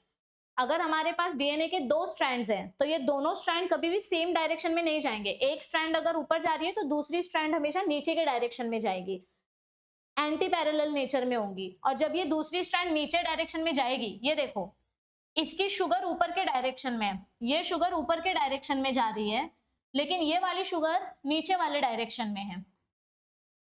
इसका 5वां प्राइम ऊपर है तो इसका 5वां एंड नीचे है। ये दोनों अपोजिट डायरेक्शन में जा रहे हैं। ये दोनों अपोजिट डायरेक्शन में क्यों जा रहे हैं? क्योंकि इनके बीच में हमको कॉम्प्लीमेंट्री पेयरिंग करनी है। क्या करनी है? इनके बीच में हमको कॉम्प्लीमेंट्री पेयरिंग करनी है। तो उस पर मैं अभी आती हूँ। सबको ये फॉस्फोडाइएस्टर लिंकेज वाला टॉपिक समझ में आया? यस एवरीबडी, पक्का? तो अब देखो, अब आगे हमको क्या बताया गया है। ये फॉस्फोडाइएस्टर वाला पॉइंट सबको समझा? हाँ, अब आगे यहाँ पर न्यूक्लियोटाइड मतलब क्या बोला है हमने, ये देखो न्यूक्लियोटाइड म्हणजे काय असतं? न्यूक्लियोटाइड के पास 3 मॉलिक्यूल्स होते हैं। न्यूक्लियोटाइड म्हणजे 3 मॉलिक्यूल्स, इथे लिहिलं आहे ना, त्यालाच मी हायलाइट करते हैं। न्यूक्लियोटाइड मतलब 3 मॉलिक्यूल्स। 3 मॉलिक्यूल्स मध्ये काय काय असणार? Sugar plus nitrogen base plus phosphate group. लेकिन अगर मैं यहां पर लिखूं न्यूक्लियोसाइड, तो न्यूक्लियोसाइड मतलब क्या होता है? इनके पास क्या नहीं होता है? फॉस्फोरस नहीं होता है। They only have sugar plus nitrogen base. तो अगर मैं इन दोनों इक्वेशन को कॉमन करूं, मतलब इन दोनों को अगर मैं कंपेयर करूं, तो इसमें से मैं क्या लिख सकती हूं? क्या मैं ऐसा लिख सकती हूं? Nucleotide is equal to nucleoside plus, nucleoside में क्या क्या है? शुगर और नाइट्रोजन बेस है, तो मैंने इधर लिख दिया न्यूक्लियोसाइड प्लस एक्स्ट्रा क्या बचा? Phosphate group. तो क्या मैं ऐसा लिख सकती हूँ? ऐसा ना डायरेक्ट आपको क्वेश्चन नीट में पूछा जाता है, ऐसा डायरेक्ट क्वेश्चन हमको नीट में पूछा जाता है, तो ये चीज आपको पता होनी चाहिए। यहां तक सबको क्लियर है? अब मैं आपको ना एक क्वेश्चन पूछती हूँ। Let me ask you one question. यहाँ पर एक क्वेश्चन पूछती हूँ मैं, एक थोड़ा सा स्लाइड ऐड कर देती हूँ, ठीक है? चला तुम्हाला एक प्रश्न विचारते मी। अगर मेरे पास समझो, मेरे पास न्यूक्लियोटाइड्स 5 हैं, I have total 5 number of nucleotides, तो उसके पास फॉस्फोडाइएस्टर बॉन्ड कितने होंगे? मैं क्वेश्चन क्या पूछ रही हूँ, समझो ये मेरा एक न्यूक्लियोटाइड है, दिस इज माय न्यूक्लियोटाइड। तो मेरा क्वेश्चन है, मेरे पास टोटल नंबर ऑफ न्यूक्लियोटाइड्स, मेरे पास टोटल नंबर ऑफ न्यूक्लियोटाइड्स 5 हैं, तो नंबर ऑफ फॉस्फोडाइएस्टर बॉन्ड कितने होंगे? What will be the total number of phosphodiester bond? बताओ, कैलकुलेट करो। इसका अपन एक फॉर्मूला डिजाइन करेंगे, आप इसको कैलकुलेट करके बताने की कोशिश करो। What will be the number of phosphodiester bond? ये मेरे न्यूक्लियोटाइड्स हैं एक, चलो इसको ड्रॉ करते हैं। एक न्यूक्लियोटाइड, दूसरा न्यूक्लियोटाइड, तीसरा, मुझे 5 बोला है ना, चौथा और पांचवा। अब न्यूक्लियोटाइड न्यूक्लियोटाइड के बीच में फॉस्फोडाइएस्टर बॉन्ड होता है, तो यहाँ पर कितने बॉन्ड दिखाई दे रहे हैं? 4 बॉन्ड दिखाई दे रहे हैं, तो आंसर क्या आएगा? 4। तो अगर समझो मेरे पास नंबर ऑफ न्यूक्लियोटाइड्स 5 है, तो उसमें से एक माइनस कर दो, तो मुझे total number of phosphodiester bond मिल जाएंगे। यानी मेरा फॉर्मूला क्या हो जाएगा? My formula will be n-1, my formula will be n-1। लेकिन ये मैंने लीनियर सिंगल स्ट्रैंडेड डीएनए की बात की। ये मैंने किसके लिए बोला? सिंगल स्ट्रैंडेड डीएनए के लिए बोला मैंने, ये सिंगल स्ट्रैंडेड लीनियर डीएनए के लिए बोला। अगर समझो यहां पर ये डीएनए सर्कुलर हो जाए, क्या बोला मैंने? सेम चीज, मैं यहां पर सेम चीज बोल रही हूं। मेरे पास 5 न्यूक्लियोटाइड्स है, लेकिन अब मेरे पास डीएनए सर्कुलर है, ठीक है। ये मेरा न्यूक्लियोटाइड है, मेरे पास नंबर ऑफ न्यूक्लियोटाइड्स 5 है, नंबर ऑफ न्यूक्लियोटाइड्स 5 है इन सर्कुलर डीएनए। डीएनए कैसा है? ये सर्कुलर डीएनए, लीनियर नहीं है, दिस इज सर्कुलर डीएनए। अब आपको पता करना है कि इसके पास फॉस्फोडाइएस्टर बॉन्ड्स कितने हैं। What will be phosphodiester bonds का नंबर? फॉस्फोडाइएस्टर बॉन्ड्स कितने आएंगे इसके पास? Question mark. तो देखो ड्रॉ करते हैं, ये मेरा एक न्यूक्लियोटाइड, ये मेरा दूसरा, ये मेरा तीसरा, चौथा, पांचवा, इनके बीच में बॉन्ड बनाओ। ये मैंने बॉन्ड्स बना दिए, ठीक है, फॉस्फोडाइएस्टर बॉन्ड बना दिए। तो ये 1 2 3 4 5, मतलब जितने न्यूक्लियोटाइड्स हैं उतने ही फॉस्फोडाइएस्टर बॉन्ड होंगे। तो इसका फॉर्मूला क्या होगा? n, मतलब number of nucleotides is equal to number of phosphodiester bond. ये भी मैंने सिंगल स्ट्रैंडेड डीएनए के लिए ही बोला है, मतलब एक ही सिंगल स्ट्रैंडेड डीएनए है। अभी तक हम डबल स्ट्रैंडेड डीएनए पे नहीं गए हैं, this is for single stranded DNA, ठीक है। अब अगर समझो मैं आपको क्वेश्चन पूछूं, calculate number of phosphodiester bond and glycosidic bond in a अच्छा नहीं सुनो, यहाँ पर मैं और एक क्वेश्चन पूछती हूँ। यहाँ पर मैंने आपको फॉस्फोडाइएस्टर बॉन्ड का क्वेश्चन पूछा ना, यहाँ पर मैं और एक क्वेश्चन पूछती हूँ कि इसके पास ग्लाइकोसिडिक बॉन्ड कितना है। जो क्वेश्चन मैं पूछ रही थी वो मैं कंटिन्यू करती हूँ, लेकिन यहाँ पर मुझे बताओ what is the number of glycosidic bond? इसके पास ग्लाइकोसिडिक बॉन्ड्स कितने होंगे और इसके पास ग्लाइकोसिडिक बॉन्ड्स कितने होंगे? दोनों के पास ग्लाइकोसिडिक बॉन्ड्स कितने होंगे? What will be the number of glycosidic bonds? यहाँ पर कितने होंगे, यहाँ पर कितने होंगे? देखो इनके पास एक नाइट्रोजन बेस होगा, यहाँ पर एक नाइट्रोजन बेस होगा, यहाँ पर एक नाइट्रोजन बेस होगा, यहाँ पर एक होगा और यहाँ पर एक होगा। ग्लाइकोसिडिक बॉन्ड मतलब एन ग्लाइकोसिडिक, नाइट्रोजन बेस और शुगर के बीच का बॉन्ड, इसकी बात कर रही हूं मैं, इसकी।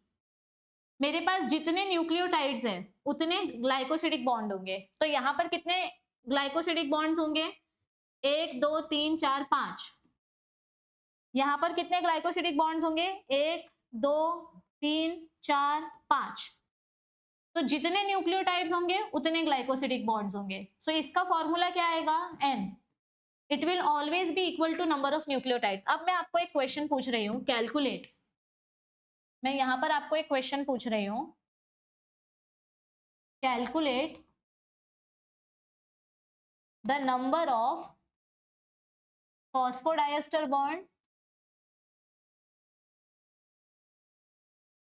And n glycosidic bonds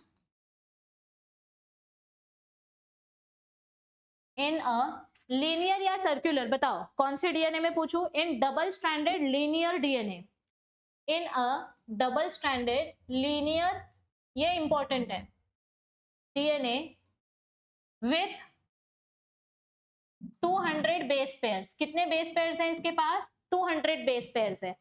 one base pair मतलब क्या होता है मैम? वन बेस पेयर मतलब क्या होता है? What is one base pair?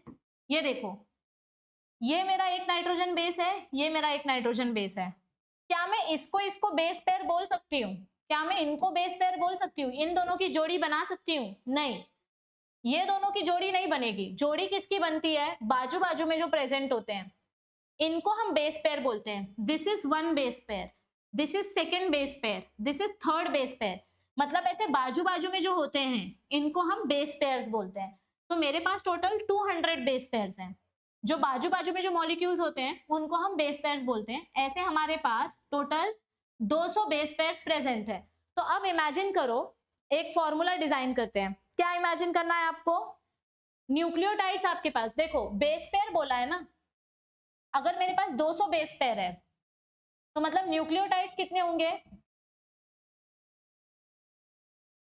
Nucleotides कितने होंगे? 200 इंटू 2। वन बेस पेयर मतलब कितना होता है? ए के साथ टी, ये एक न्यूक्लियोटाइड, ये एक न्यूक्लियोटाइड। एक बेस पेयर में 2 न्यूक्लियोटाइड होते हैं, तो 200 बेस पेयर में कितने होंगे? 400 न्यूक्लियोटाइड्स होंगे। कितने न्यूक्लियोटाइड्स होंगे? 400 न्यूक्लियोटाइड्स होंगे। अब आपको यहाँ पर क्या पूछा है? नंबर ऑफ फॉस्फोडाइएस्टर बॉन्ड पूछा है। क्या पूछा है आपको यहाँ पर? नंबर ऑफ फॉस्फोडाइएस्टर बॉन्ड पूछा है। तो आप इस कैसे बता सकते हो? देखो, एक इमेजिन करो कि आपके पास टोटल 10 न्यूक्लियोटाइड्स हैं। 1 2 3 4 5 6 7 8 9 10, नहीं पर डबल स्ट्रैंडेड बोला है ना, in a double stranded linear DNA. ठीक है, कोई बात नहीं, हम डबल स्ट्रैंडेड डीएनए बना लेते हैं भाई। हाँ, तो हमको क्या बोला है? हमारे पास टोटल डबल स्ट्रैंडेड 10 है। मैंने यहाँ पे 10 ड्रॉ किया है। अब इनके पास कितने फॉस्फोडाइएस्टर बॉन्ड होंगे? 1 2 3 4 5 6 7 8 9 10 11 12 13 14 15 16 17 18। मतलब अगर 20 न्यूक्लियोटाइड्स है, ये 1 2 3 4 5 6 7 8 9 10, 1 2 3 4 5 6 7 8 9 10। अगर मेरे पास 10 बेस पेयर्स है तो मेरे पास बॉन्ड्स कितने हैं? ऊपर 9 बॉन्ड्स हैं, 1 2 3 4 5 6 7 8 9, और नीचे 9 बॉन्ड्स हैं, 1 2 3 4। ये फॉस्फोडाइएस्टर बॉन्ड है ना, तो इनको मैं गिन रही हूँ। ऊपर 9 बॉन्ड्स हैं, नीचे 9 बॉन्ड है। ये डबल स्ट्रैंडेड डीएनए है। ठीक है, तो अगर मेरे पास 10 बेस पेयर है, 1 base pair, 2 base pair, 3 base pair, 4 base pair, 5 6 7 8 9 10, ये सब जोड़ी जोड़ी में गिन रहे हैं, हम बेस पेयर्स में गिन रहे हैं। If I have 10 base pairs तो मेरे पास 18 फॉस्फोडाइएस्टर बॉन्ड होंगे। अगर मेरे पास 10 बेस पेयर है तो मेरे पास 18 फॉस्फोडाइएस्टर बॉन्ड है। यानी कि अगर मैं इस बेस पेयर को न्यूक्लियोटाइड्स की भाषा में लिखूं तो मेरे पास 20 न्यूक्लियोटाइड है।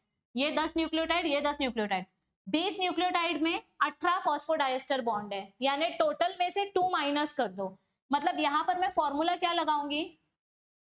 Formula for phosphodiester bond, formula for phosphodiester bond क्या होगा? n-2। यहां पर n की वैल्यू क्या होगी? न्यूक्लियोटाइड्स। मेरे पास न्यूक्लियोटाइड्स कितने हैं? 400 न्यूक्लियोटाइड है। So therefore 400 minus 2 is equals to 398 phosphodiester bond. कितने बॉन्ड्स प्रेजेंट होंगे? 398 फॉस्फोडाइएस्टर बॉन्ड। अब आपका नेक्स्ट क्वेश्चन क्या पूछा है कि आपके पास ग्लाइकोसिडिक बॉन्ड कितने होंगे? जितने न्यूक्लियोटाइड्स होंगे उतने ही ग्लाइकोसिडिक बॉन्ड होंगे। यहाँ एक नाइट्रोजन बेस, यहाँ एक नाइट्रोजन बेस, यहाँ एक, यहाँ एक, यहाँ एक, यहाँ एक। तो मेरे पास अगर 20 न्यूक्लियोटाइड्स है तो 20 ग्लाइकोसिडिक बॉन्ड होंगे। तो इसका आंसर क्या आएगा? ग्लाइकोसिडिक बॉन्ड्स कितने होंगे? ग्लाइकोसिडिक बॉन्ड्स कितने होंगे? जितने न्यूक्लियोटाइड्स है। कितने न्यूक्लियोटाइड्स है? 400। इसका फॉर्मूला हमने n बोला है ना, मतलब मेरे पास 400 n ग्लाइकोसिडिक बॉन्ड्स होंगे। मैंने आपको बहुत ही डिटेल में कैलकुलेट करके बताया है। इसको आप खुद से एक बार फिर से लिख कर ट्राई करो, आपको डेफिनेटली ये चीज याद हो जाएगी। अब यहाँ पर मैं एक सिंपल सा क्वेश्चन आपको पूछती हूँ कि समझो मेरे पास लीनियर डीएनए नहीं है, मेरे पास सर्कुलर डीएनए है। कैसा डीएनए? मेरे पास सर्कुलर डीएनए है। If I have circular DNA, तो यहां पर कहानी क्या हो जाएगी बच्चा, अगर मेरे पास सर्कुलर डीएनए है और वो डीएनए डबल स्ट्रैंडेड है, if I have circular double stranded DNA, तो अब इसकी कहानी क्या हो जाएगी, यस यहां पर मेरे पास बेस पेयर्स कितने हैं, सेम 200 बेस पेयर्स हैं, I have 200 base pairs, base pairs 200 हैं, तो अगर मैं इसका न्यूक्लियोटाइड काउंट करूं तो 200 इंटू 2 यानी मेरे पास 400 न्यूक्लियोटाइड्स हो जाएंगे, आई विल हैव टोटल 400 न्यूक्लियोटाइड्स। अब इसका फॉस्फोडाइस्टर बॉन्ड काउंट करो, नंबर ऑफ फॉस्फोडाइस्टर बॉन्ड्स कितने होंगे, नंबर ऑफ फॉस्फोडाइस्टर बॉन्ड, देखो ये डबल स्ट्रैंडेड है ना, ये मत भूलो, ये सर्कुलर है और डबल स्ट्रैंडेड है, तो इमेजिन करो यहां पर मैं डीएनए स्ट्रक्चर बना रही हूँ, 5-5 का स्ट्रक्चर इमेजिन करो, ये मैंने 5 न्यूक्लियोटाइड्स बनाए, अंदर इनके बीच में फॉस्फोडाइस्टर बॉन्ड बनाए, यानी 5 न्यूक्लियोटाइड्स बनाए बाहर और इनके अंदर भी मैंने फॉस्फोडाइस्टर बॉन्ड्स बनाए। तो अब यहाँ पर काउंट करो, 1 2 3 4 5, 1 2 3 4 5, मतलब जितने न्यूक्लियोटाइड्स हैं उतने फॉस्फोडाइस्टर बॉन्ड है, तो इसका फॉर्मूला क्या आएगा, एन मतलब क्या होता है, नंबर ऑफ न्यूक्लियोटाइड्स, मेरे पास कितने न्यूक्लियोटाइड्स हैं, मेरे पास 400 न्यूक्लियोटाइड्स हैं, तो मेरे पास फॉस्फोडाइस्टर बॉन्ड कितने आएंगे, n is equals to 400, I will have 400 phosphodiester bond. तो अब यहाँ पर अगर हम एक इसका फॉर्मूला शीट बनाएं, चलो बनाते हैं, इसका एक फॉर्मूला शीट बनाते हैं, एक और स्लाइड ऐड कर लेते हैं, let us make one formula sheet for this, इसका एक फॉर्मूला शीट बनाते हैं, ठीक है, फॉस्फोडाइस्टर बॉन्ड का एक फॉर्मूला शीट, ओके चलो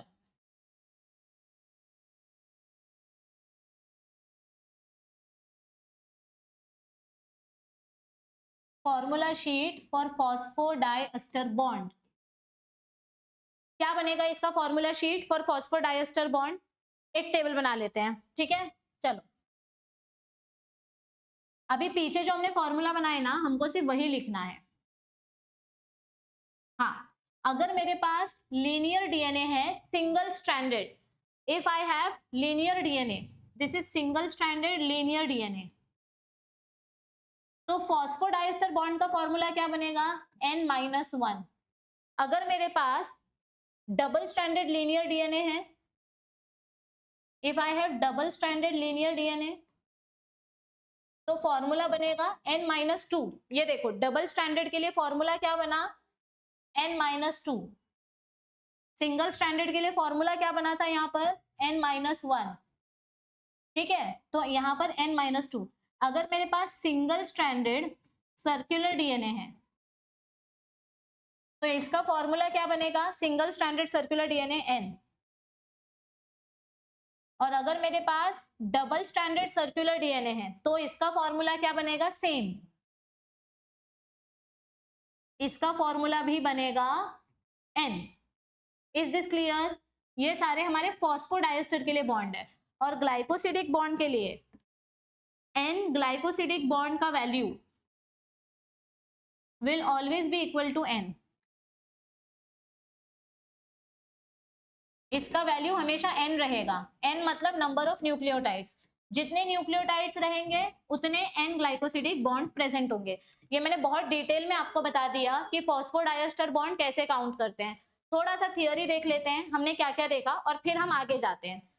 A nitrogenous base is linked to OH of carbon 1 pentose sugar, देखो नाइट्रोजन बेस किसके साथ अटैच्ड है, नाइट्रोजन बेस कार्बन नंबर 1 के साथ अटैच्ड है, कौन सा बॉन्ड है, एन ग्लाइकोसिडिक बॉन्ड है, थ्रू एन ग्लाइकोसिडिक लिंकेज, और इससे क्या बनता है, न्यूक्लियोसाइड, हमने क्या पढ़ा, nucleoside means sugar plus nitrogen base, such as adenosine और डीऑक्सी एडिनोसिन, ओके ठीक है fine, when a phosphate group is linked to OH of 5 carbon, ये देखो फॉस्फेट किसके साथ अटैच है, पांचवें कार्बन और थर्ड कार्बन, ये शुगर 1 है ये शुगर 2 है, इसका पांचवा कार्बन इसका तीसरा कार्बन, तो OH group of 5th carbon of a nucleoside through phosphodiester linkage, a corresponding nucleotide is formed and 2 nucleotides are linked together to 3' to 5' phosphodiester linkage। तो phosphodiester linkage हमेशा कौन से डायरेक्शन में बनेगा,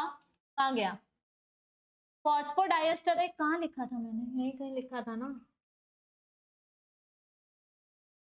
यहाँ पे लिखा था शायद। हाँ, फॉस्फोडाइएस्टर लिंकेज हमेशा कहाँ से कहाँ बनता है, 3 prime to 5 prime, 3 prime to 5 prime, ये हमेशा इसी डायरेक्शन में बनेगा, नीचे से ऊपर की तरफ, 3 प्राइम से 5 प्राइम टू फॉर्म डाइन्यूक्लियोटाइड। और जैसे जैसे डाइन्यूक्लियोटाइड्स जुड़ते जाएंगे वैसे वैसे हमारा पॉलीन्यूक्लियोटाइड चेन बनते जाएगा।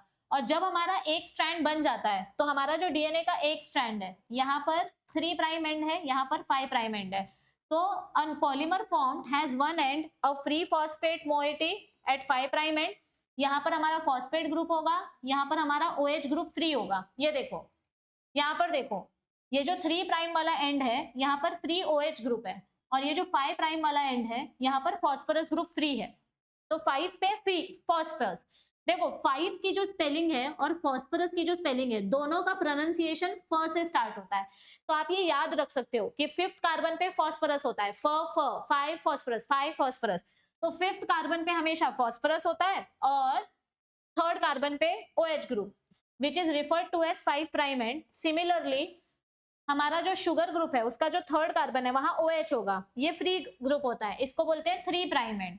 and the backbone of the polynucleotide chain is formed due to sugar and phosphate। तो यहाँ पर देखो, ये जो मेरा पूरा डीएनए का स्ट्रक्चर बन रहा है, ये जो पूरा डीएनए स्ट्रक्चर बना है, ये जो दिख रहा है ना, दिस इज द बैकबोन, इसको हम बैकबोन बोलते हैं। ये जो ब्लू ब्लू कलर का स्ट्रक्चर आपको दिखा है इसको बैकबोन बोलते हैं। और ये बैकबोन किससे बनी है, ये बैकबोन किससे बनी है, देखो मैं यहाँ पर हाईलाइट करती हूँ, ये वाला पार्ट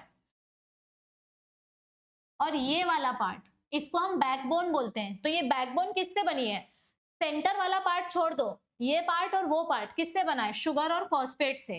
तो बैकबोन किससे बनी है, backbone is made up of sugar and phosphate, sugar phosphate backbone बोलते हैं इसको। तो the backbone of DNA is sugar and phosphate.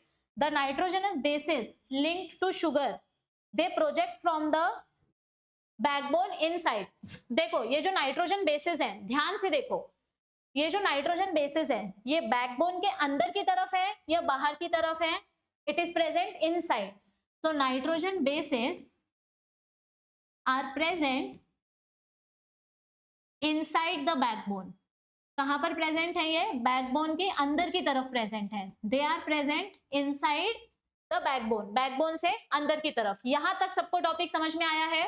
अब थोड़ा सा और पार्ट बचा है, वो आगे कंटिन्यू करते हैं, ठीक है, अभी देखेंगे इसी लेक्चर में। Let's continue. ऑलराइट, तो अभी हम डीएनए का 3D डबल हेलिकल स्ट्रक्चर देखने वाले हैं। लेकिन 3D डबल हेलिकल स्ट्रक्चर देखने से पहले हमारा जो यहाँ पर हमने थियोरी का टॉपिक कंप्लीट किया, इसके आगे क्या दिया है एक बार वो देख लेते हैं।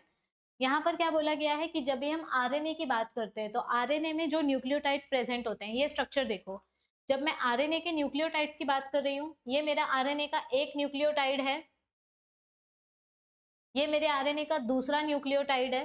तो हर एक न्यूक्लियोटाइड के पास जो सेकेंड कार्बन पोजीशन है, ये देखो, this is the second carbon position of RNA sugar. Second carbon position के पास मुझे यहाँ पर एक एक्स्ट्रा OH ग्रुप दिखाई देता है, ये चीज मुझे थियोरी में बोली गई है। In RNA every nucleotide residue has additional OH group present at the second position in the ribose sugar। Also RNA में हम थाइमिन की जगह क्या यूज करते हैं, यूरेसिल। हम थाइमिन को रिप्लेस कर देते हैं यूरेसिल के साथ। लुक, यहाँ पर हम थाइमिन की जगह क्या यूज करें, यूरेसिल, क्योंकि यूरेसिल और थाइमिन में सिर्फ एक ही फंक्शनल ग्रुप का डिफरेंस है। यहाँ पर आपको मेजर कुछ डिफरेंस नहीं दिखाई देगा, यहाँ पर एक ही फंक्शनल ग्रुप का डिफरेंस दिखाई देगा, लेकिन कंपेरेटिवली थाइमिन का जो मॉलिक्यूलर वेट होता है वो ज्यादा होता है, यूरेसिल का जो मॉलिक्यूलर वेट होता है वो कम होता है, और RNA mostly single stranded structure होता है। तो यहाँ पर अगर मेरे पास ऑल्टरनेटिव है कि मैं थाइमिन की जगह कोई हल्का मॉलिक्यूल यूज कर सकूं, तो क्यों नहीं, इसीलिए हम थाइमिन की जगह यूरेसिल को यूज करते हैं। तो यहाँ पर क्या बोला गया है, in the place of thymine uracil is found, और यूरेसिल का ये सॉरी थाइमिन का दूसरा नाम क्या है, 5 मिथाइल यूरेसिल। यानी मुझे यहाँ पर 5th पोजीशन पे मिथाइल ग्रुप देखने मिल रहा है, 5th कार्बन पोजीशन पे क्या देखने मिल रहा है, मुझे यहाँ पर मिथाइल ग्रुप देखने मिल रहा है। तो थाइमिन का दूसरा नाम क्या है, 5 methyl uracil, this is another name for thymine. तो ये दोनों सिमिलर मॉलिक्यूल्स हैं, इसीलिए हम थाइमिन की जगह यूरेसिल को यूज करते हैं जब भी आरएनए स्ट्रक्चर की बात होती है। It is another name for thymine. अब देखो आगे क्या बताया है, अब हमारा मेन 3D मॉडल स्टार्ट होने वाला है। अब हम डीएनए के 3D मॉडल के बारे में पढ़ने वाले हैं। सबसे पहली बात तो डीएनए एक एसिडिक मॉलिक्यूल है। ये सबसे पहली बार किसने आइडेंटिफाई किया था? ये सबसे पहली बार आइडेंटिफाई किया था फ्रेडरिक माइशर ने 1869 में, और उन्होंने इसका नाम क्या रखा था? न्यूक्लियन नाम रखा था। मैंने ये आपको एकदम स्टार्टिंग के इंट्रोडक्शन सेशन में बताया कि फ्रेडरिक माइशर ने जब डीएनए का double helical structure find out किया था तो उन्होंने इसका नाम न्यूक्लियन रखा था, और फिर ऑल्टमैन ने इसकी केमिकल एनालिसिस की स्टडी की।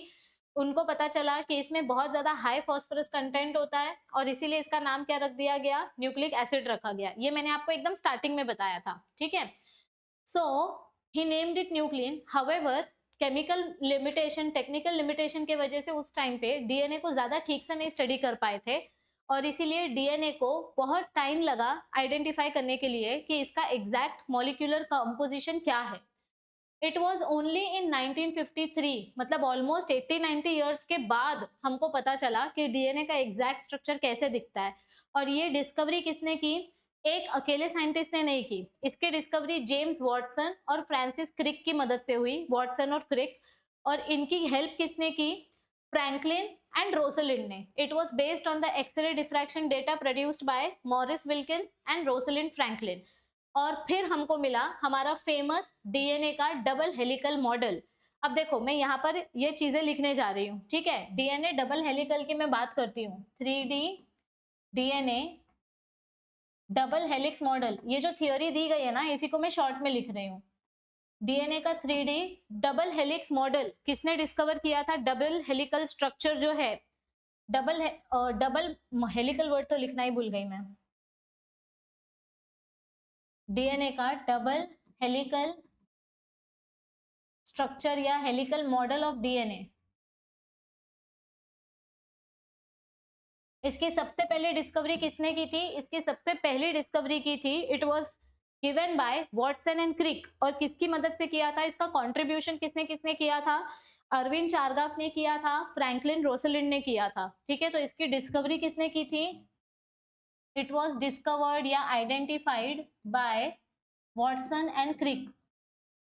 लेकिन इन्होंने अकेले नहीं किया था, इन्होंने और भी साइंटिस्ट के डेटा की हेल्प की मदद से किया था। तो यहाँ पर इंपॉर्टेंट कंट्रीब्यूशन किसका किसका था? किसकी मदद से ये प्रोसेस किया गया था? तो contribution was given by Erwin चारगाफ।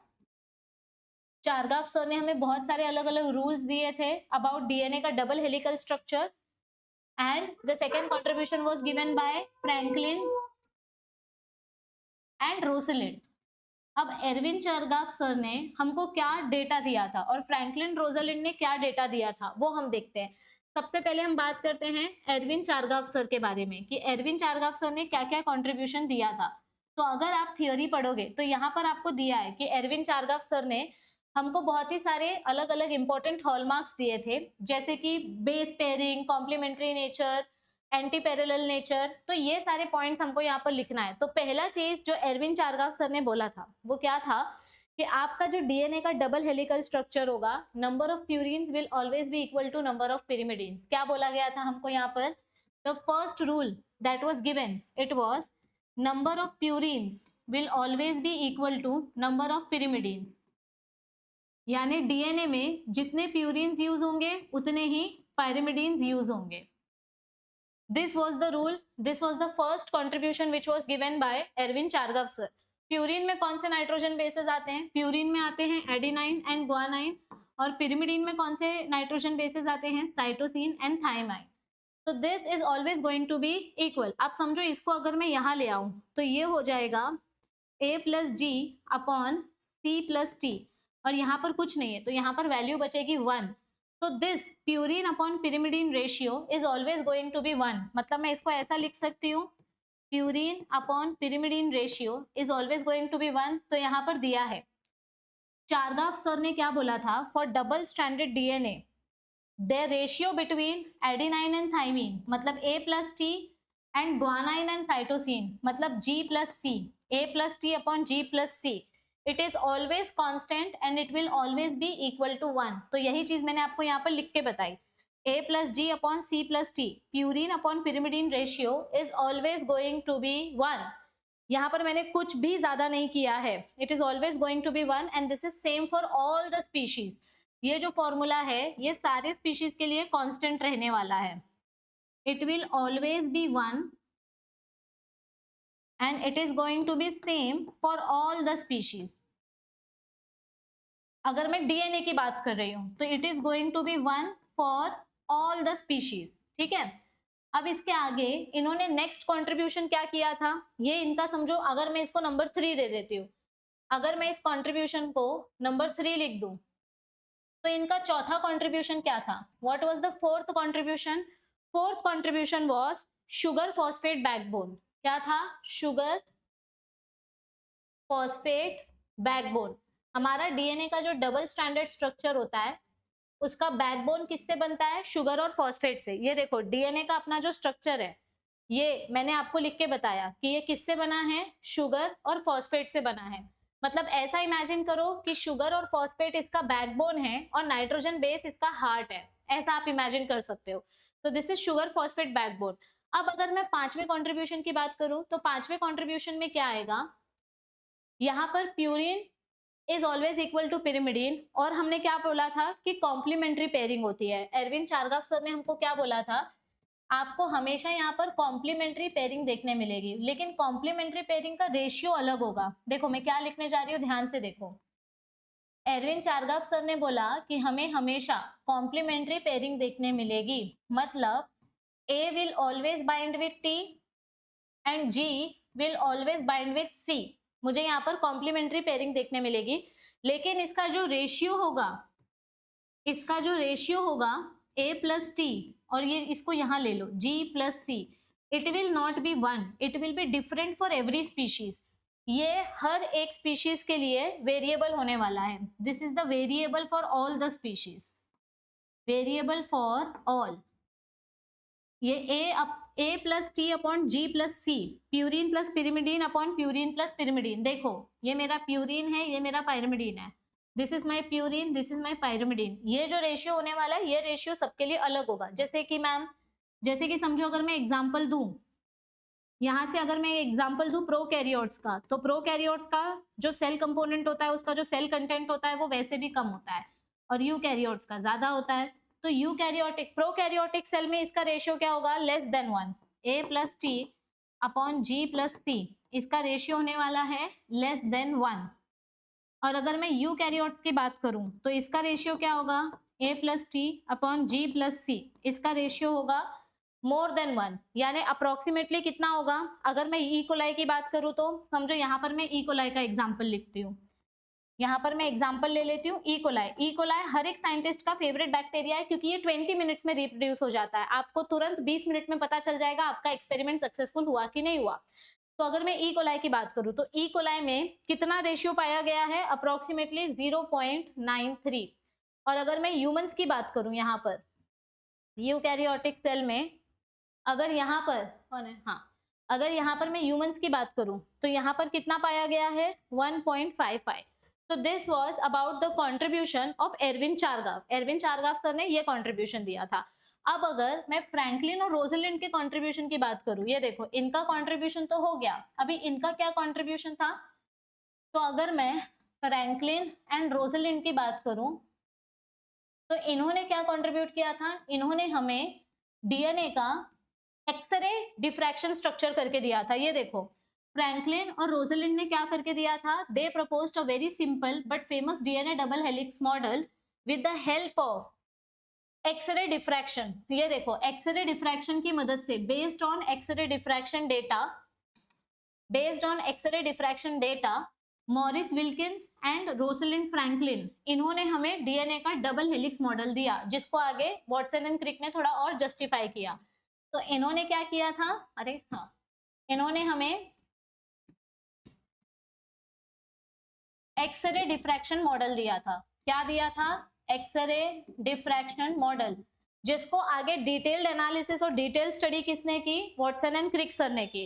तो ये एक्सरे डिफ्रैक्शन की मदद से हमें डीएनए का डबल हेलिकल स्ट्रक्चर पता चला था। क्या पता चला था? डीएनए का डबल हेलिकल स्ट्रक्चर पता चला था। और इसको ना और डिटेल में एनालिसिस किया गया था। कैसे किया गया था? देखो हेलिकल स्ट्रक्चर मतलब क्या होता है, ट्विस्टेड स्ट्रक्चर, लेकिन डीएनए ऐसे आपस में ट्विस्टेड नहीं होते हैं। डीएनए की ट्विस्टिंग कैसी होती है, डीएनए की ट्विस्टिंग कैसी होती है, समझो ये अपना एक डीएनए स्ट्रैंड है, तो दूसरा डीएनए स्ट्रैंड इसके बाजू से जाएगा ऐसे।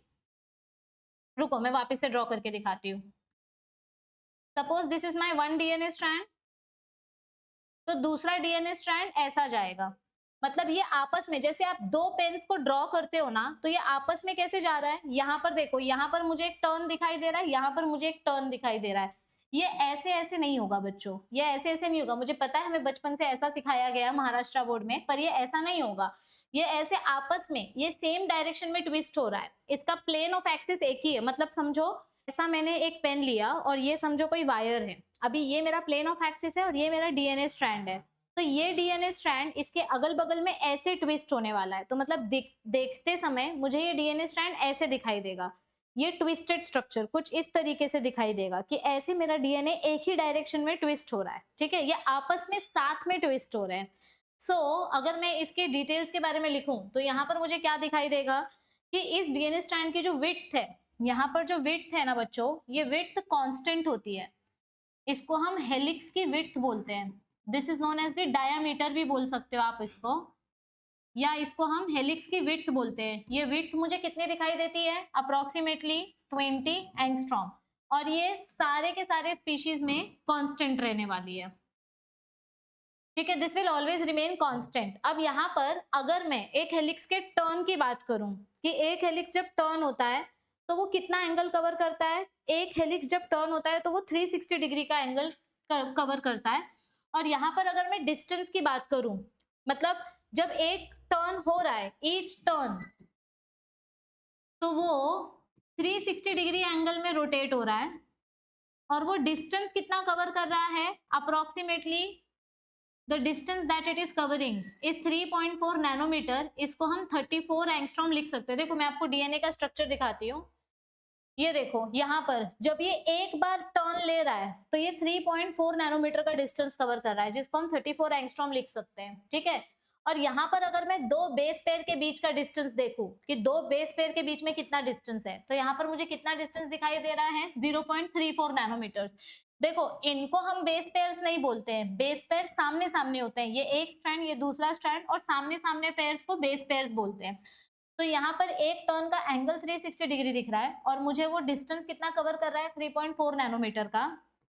हर एक टर्न में कितनी लेयर्स, मतलब जब ये लेयर टर्न होगी तो यहाँ पर कितने लेयर्स प्रेजेंट होंगे, यहाँ पर कितने बेस पेयर्स प्रेजेंट होंगे, यहाँ पर एक बेस पेयर होगा, यहाँ पर दो, यहाँ पर तीन, यहाँ पर चार, यहाँ पर 5, 6, 7, 8, 9, 10। तो एक टर्न में मुझे कितनी लेयर्स बताई गई है, each turn has 10 layers of basis.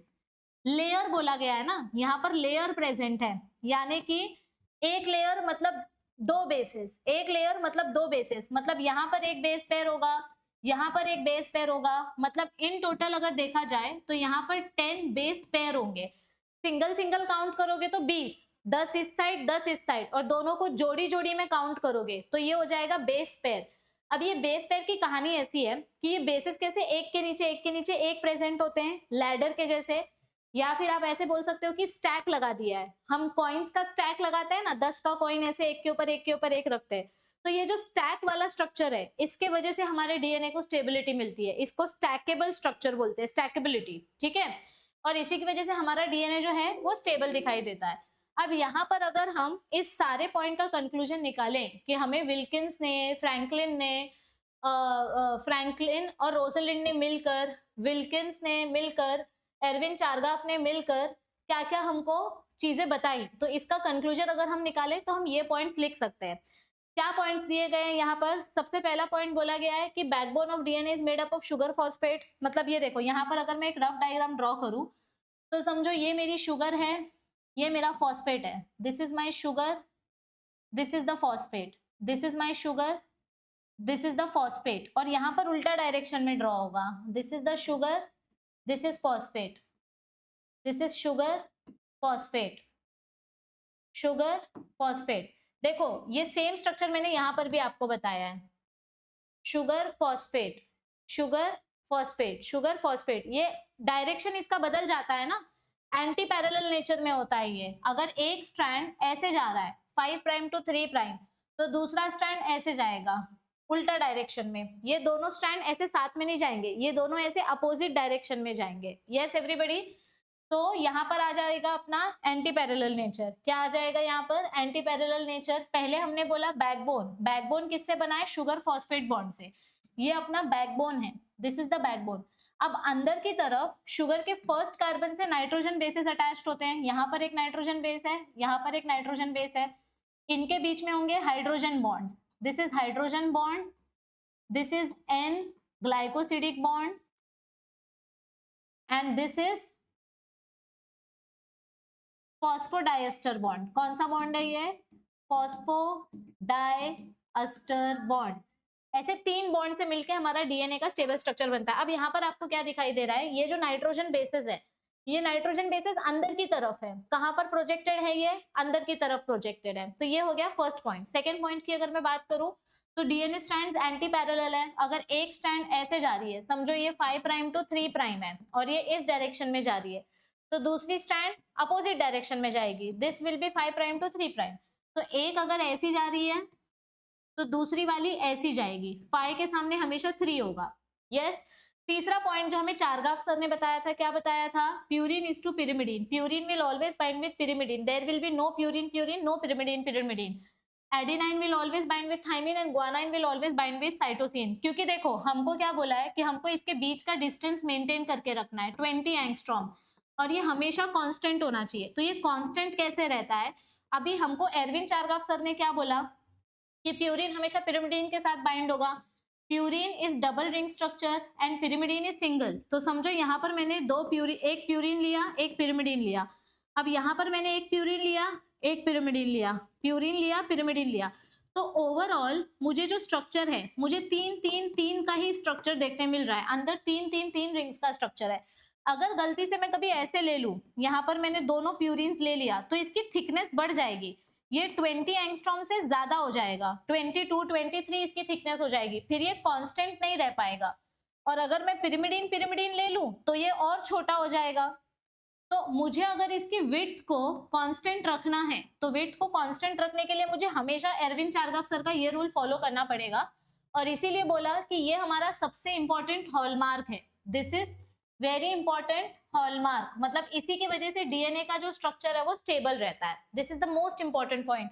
ये देखो यहाँ पर ये लाइन भी यूज की है, दिस वॉज द हॉलमार्क। कहाँ गया वो line? Based on X ray diffraction blah blah blah. हाँ, one of the hallmark of their proposition was base pairing between 2 strands of polynucleotide chain। और ये proposition was also based on the observation of Erwin Chargaff। क्या proposition था?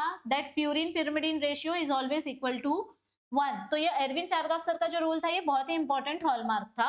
और यहाँ पर क्या बोला गया है? Distance between base pairs. 2 base pairs के बीच का डिस्टेंस कितना बताया है? ये देखो ये वाला डायग्राम, 2 बेस पेयर्स के बीच का डिस्टेंस कितना बोला है? आप 0.34 नैनोमीटर्स भी बोल सकते हो या 3.4 एंगस्ट्रॉम भी बोल सकते हो। This is 10⁻⁹, this is 10⁻10, whatever suits you. दोनों जगह एक ही वैल्यू लर्न करो, ठीक है। और क्या बोला है हमको यहाँ पर? डीएनए का डिस्टेंस, बेस पेयर्स के बीच का डिस्टेंस हमने पढ़ लिया। जब आपका एक हेलिक्स टर्न होता है, when your single helix turns, तो वहां पर कितने बेस पेयर प्रेजेंट है? 10 बेस पेयर प्रेजेंट है। मतलब देखो ये मेरा एक टर्न है, ये मेरा दूसरा टर्न है। अभी ये मेरा मेजर ग्रूव है, this is my major groove. ये अंदर की तरफ माइनर ग्रूव है। ये देखो यहाँ पर समझो ये मेरा मेजर ग्रूव है, तो ये मेरा छोटा वाला टर्न दिख रहा है ना, ये मेरा माइनर ग्रूव हो जाएगा। This will become my major groove इस साइड। तो ये जो 2 नाइट्रोजन बेसेस हैं, इनके बीच का डिस्टेंस कितना बोला है? 3.4 एंगस्ट्रॉम। इसको आप 0.34 नैनोमीटर्स भी लिख सकते हो। और जब आपका एक हेलिक्स टर्न होगा, जब एक हेलिक्स टर्न होगा तो बीच में 10 बेस पेयर्स प्रेजेंट होते हैं। तो 3.4 को 10 से मल्टीप्लाई कर दो। ये देखो इधर पे 2 नाइट्रोजन बेसेस के बीच में 3.4 है, तो यहाँ पर टोटल 10 नाइट्रोजन बेस है।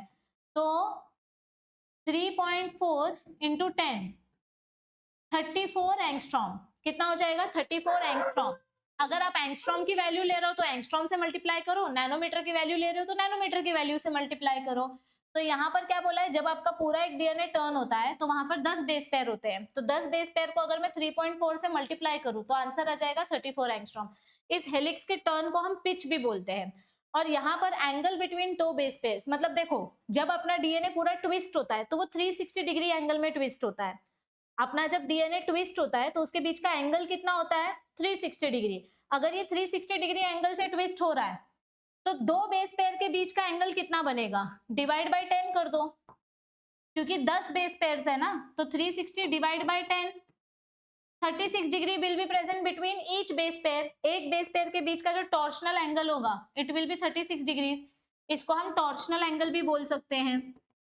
यस एवरीबडी, तो ये सारे पॉइंट्स हमने कवर कर लिए जो अपनी थियोरी में दिए गए हैं। देखो यहाँ पर आगे थियोरी का पॉइंट दिया गया है, the base pairing shows very unique property, they are said to be complementary to each other. ये पॉइंट मैंने यहाँ पर आपको पहले ही बता दिया कि ये एंटी पैरेलल नेचर दिखाते हैं और ये कॉम्प्लीमेंट्री पेयरिंग दिखाते हैं। So they are complementary to each other and therefore the sequence of base in one strand is known, then the sequence in the other strand can be predicted। अगर ये strand का sequence A T G C T C है तो दूसरे strand का sequence क्या होगा, नीचे कमेंट करो। What will be the sequence for other strand, यहाँ पे यहाँ पे यहाँ पे यहाँ पे क्या आएगा, नीचे कमेंट करो। हमें पता है कि A हमेशा T के साथ बाइंड करेगा और G हमेशा C के साथ बाइंड करेगा, तो A के सामने क्या आएगा T, G के सामने क्या आएगा C। तो अगर एक स्ट्रैंड का सीक्वेंस दिया है तो दूसरे स्ट्रैंड का सीक्वेंस आप नीचे कमेंट करो। I am waiting, comment. Yes कर दिया, चलो आई होप कर दिया होगा। तो अगर एक स्ट्रैंड का सीक्वेंस पता है तो दूसरे स्ट्रैंड का सीक्वेंस अपने आप मिल सकता है। If each strand of DNA act as template for synthesis of new strand, the two double stranded DNA thus produced would be identical to the parental DNA। तो अगर मैं डीएनए का रेप्लिकेशन कर रही हूँ तो मुझे दो same to same daughter DNA molecules मिल सकते हैं with the help of this complementary pairing, and because of this the genetic implications of the structure of DNA became very clear. और इससे हमको जो चीजें पता चली वो यहाँ पर दी गई हैं। सबसे पहली चीजें क्या पता चली डबल हेलिक्स के बारे में, कि DNA is made up of polynucleotide chain, जिसका बैकबोन क्या है, the backbone is sugar and phosphate bond, और न्यूक्लियोटाइड्स अंदर की तरफ होते हैं, अंदर की तरफ प्रोजेक्टेड होते हैं। सेकेंड चेन क्या पता चली, एंटी पैरेलल नेचर, दोनों डीएनए स्ट्रैंड अपोजिट डायरेक्शन में ट्रेवल करते हैं। तीसरी चीज क्या पता चली कि नाइट्रोजन बेसिस के बीच में हाइड्रोजन बॉन्ड्स प्रेजेंट है। एडिनाइन थाइमिन के बीच में 2 हाइड्रोजन बॉन्ड, ग्वानाइन और साइटोसिन के बीच में 3 हाइड्रोजन बॉन्ड्स। तो एडिनाइन एंड थाइमाइन इनके बीच में 2 हाइड्रोजन बॉन्ड्स हैं, एंड ग्वानाइन एंड साइटोसाइन के बीच में 3 हाइड्रोजन बॉन्ड्स हैं। ठीक है, एज अ रिजल्ट प्यूरिन हमेशा किसके सामने आएगा, पिरिमिडीन के वजह साथ में। और इसी वजह से हमारा जो डिस्टेंस होता है डीएनए के बीच का, जो डिस्टेंस होता है 20 एंगस्ट्रॉम, वो मेंटेन रहता है। तो इसी की वजह से हमारा डिस्टेंस हमेशा कांस्टेंट रहता है। The two chains are coiled in a right handed fashion, ये डीएनए हमेशा राइट हैंड की तरफ से मूव होता है और इसके बीच का डिस्टेंस कितना है, 3.4 नैनोमीटर। जब ये डीएनए ट्विस्ट होगा तो 3.4 नैनोमीटर इसका डिस्टेंस बनेगा। एंड देयर आर रफली 10 base pair in each turn. जब हमारा डीएनए ऐसा एक टर्न दिखाएगा तो यहाँ पे टोटल 10 बेस पेयर होंगे, and in a helix and is approximately 0.34 nanometer. और इनके बीच का डिस्टेंस कितना बोला है, ये 2 बेस पेयर के बीच का distance will be 0.34 nanometer. The plane of one base pair stacks over the other in double helix. क्या बोला है यहाँ पर, ये एक बेस पेयर दूसरे बेस पेयर के जस्ट ऊपर आता है। तो ये स्टैकिंग जो नेचर है, इस स्टैकिंग नेचर की वजह से ही हमारे डीएनए को स्टेबिलिटी मिलती है। मतलब डीएनए का स्टेबिलिटी एक्चुअली 2 रीजन के वजह से मिलता है। यहाँ पर लिख देती हूं मैं, डीएनए की जो स्टेबिलिटी है ये 2 रीजन के वजह से देखने मिलती है। पहला रीजन है hydrogen bond between nitrogen bases, और दूसरा रीजन है स्टैकेबिलिटी। ये जो स्टैक्स बनते हैं ना, ये जो स्टैक बनते हैं, ये स्टैक्स की वजह से हमारा डीएनए स्टेबल दिखाई देता है। Compare the structure of purine and pyrimidine, can you find out why the distance between two chain remains constant. तो क्या आप मुझे बता सकते हो कि ये दोनों चेन के बीच का डिस्टेंस कांस्टेंट क्यों है, इसके बीच में जो डिस्टेंस है 20 एंगस्ट्रॉम वो हमेशा कांस्टेंट क्यों है। ये देखो, इसका डिस्टेंस हमेशा कांस्टेंट रहेगा क्योंकि हमारे पास प्यूरिन है तो दूसरी जगह पिरिमिडीन है, pyrimidine purine, purine pyrimidine. Pyrimidine, purine. तो यहाँ पर प्यूरिन इज टू पिरिमिडीन के साथ जो रेशियो मेंटेन है, इसके वजह से हमारा डिस्टेंस हमेशा कांस्टेंट रहता है, क्योंकि यहाँ पर टोटल 3 रिंग्स है, यहाँ पर भी टोटल 3 रिंग्स हैं, 3 रिंग्स, 3 रिंग्स। तो बीच का डिस्टेंस, बीच का जो डायामीटर है वो हमेशा कांस्टेंट मेंटेन रहता है।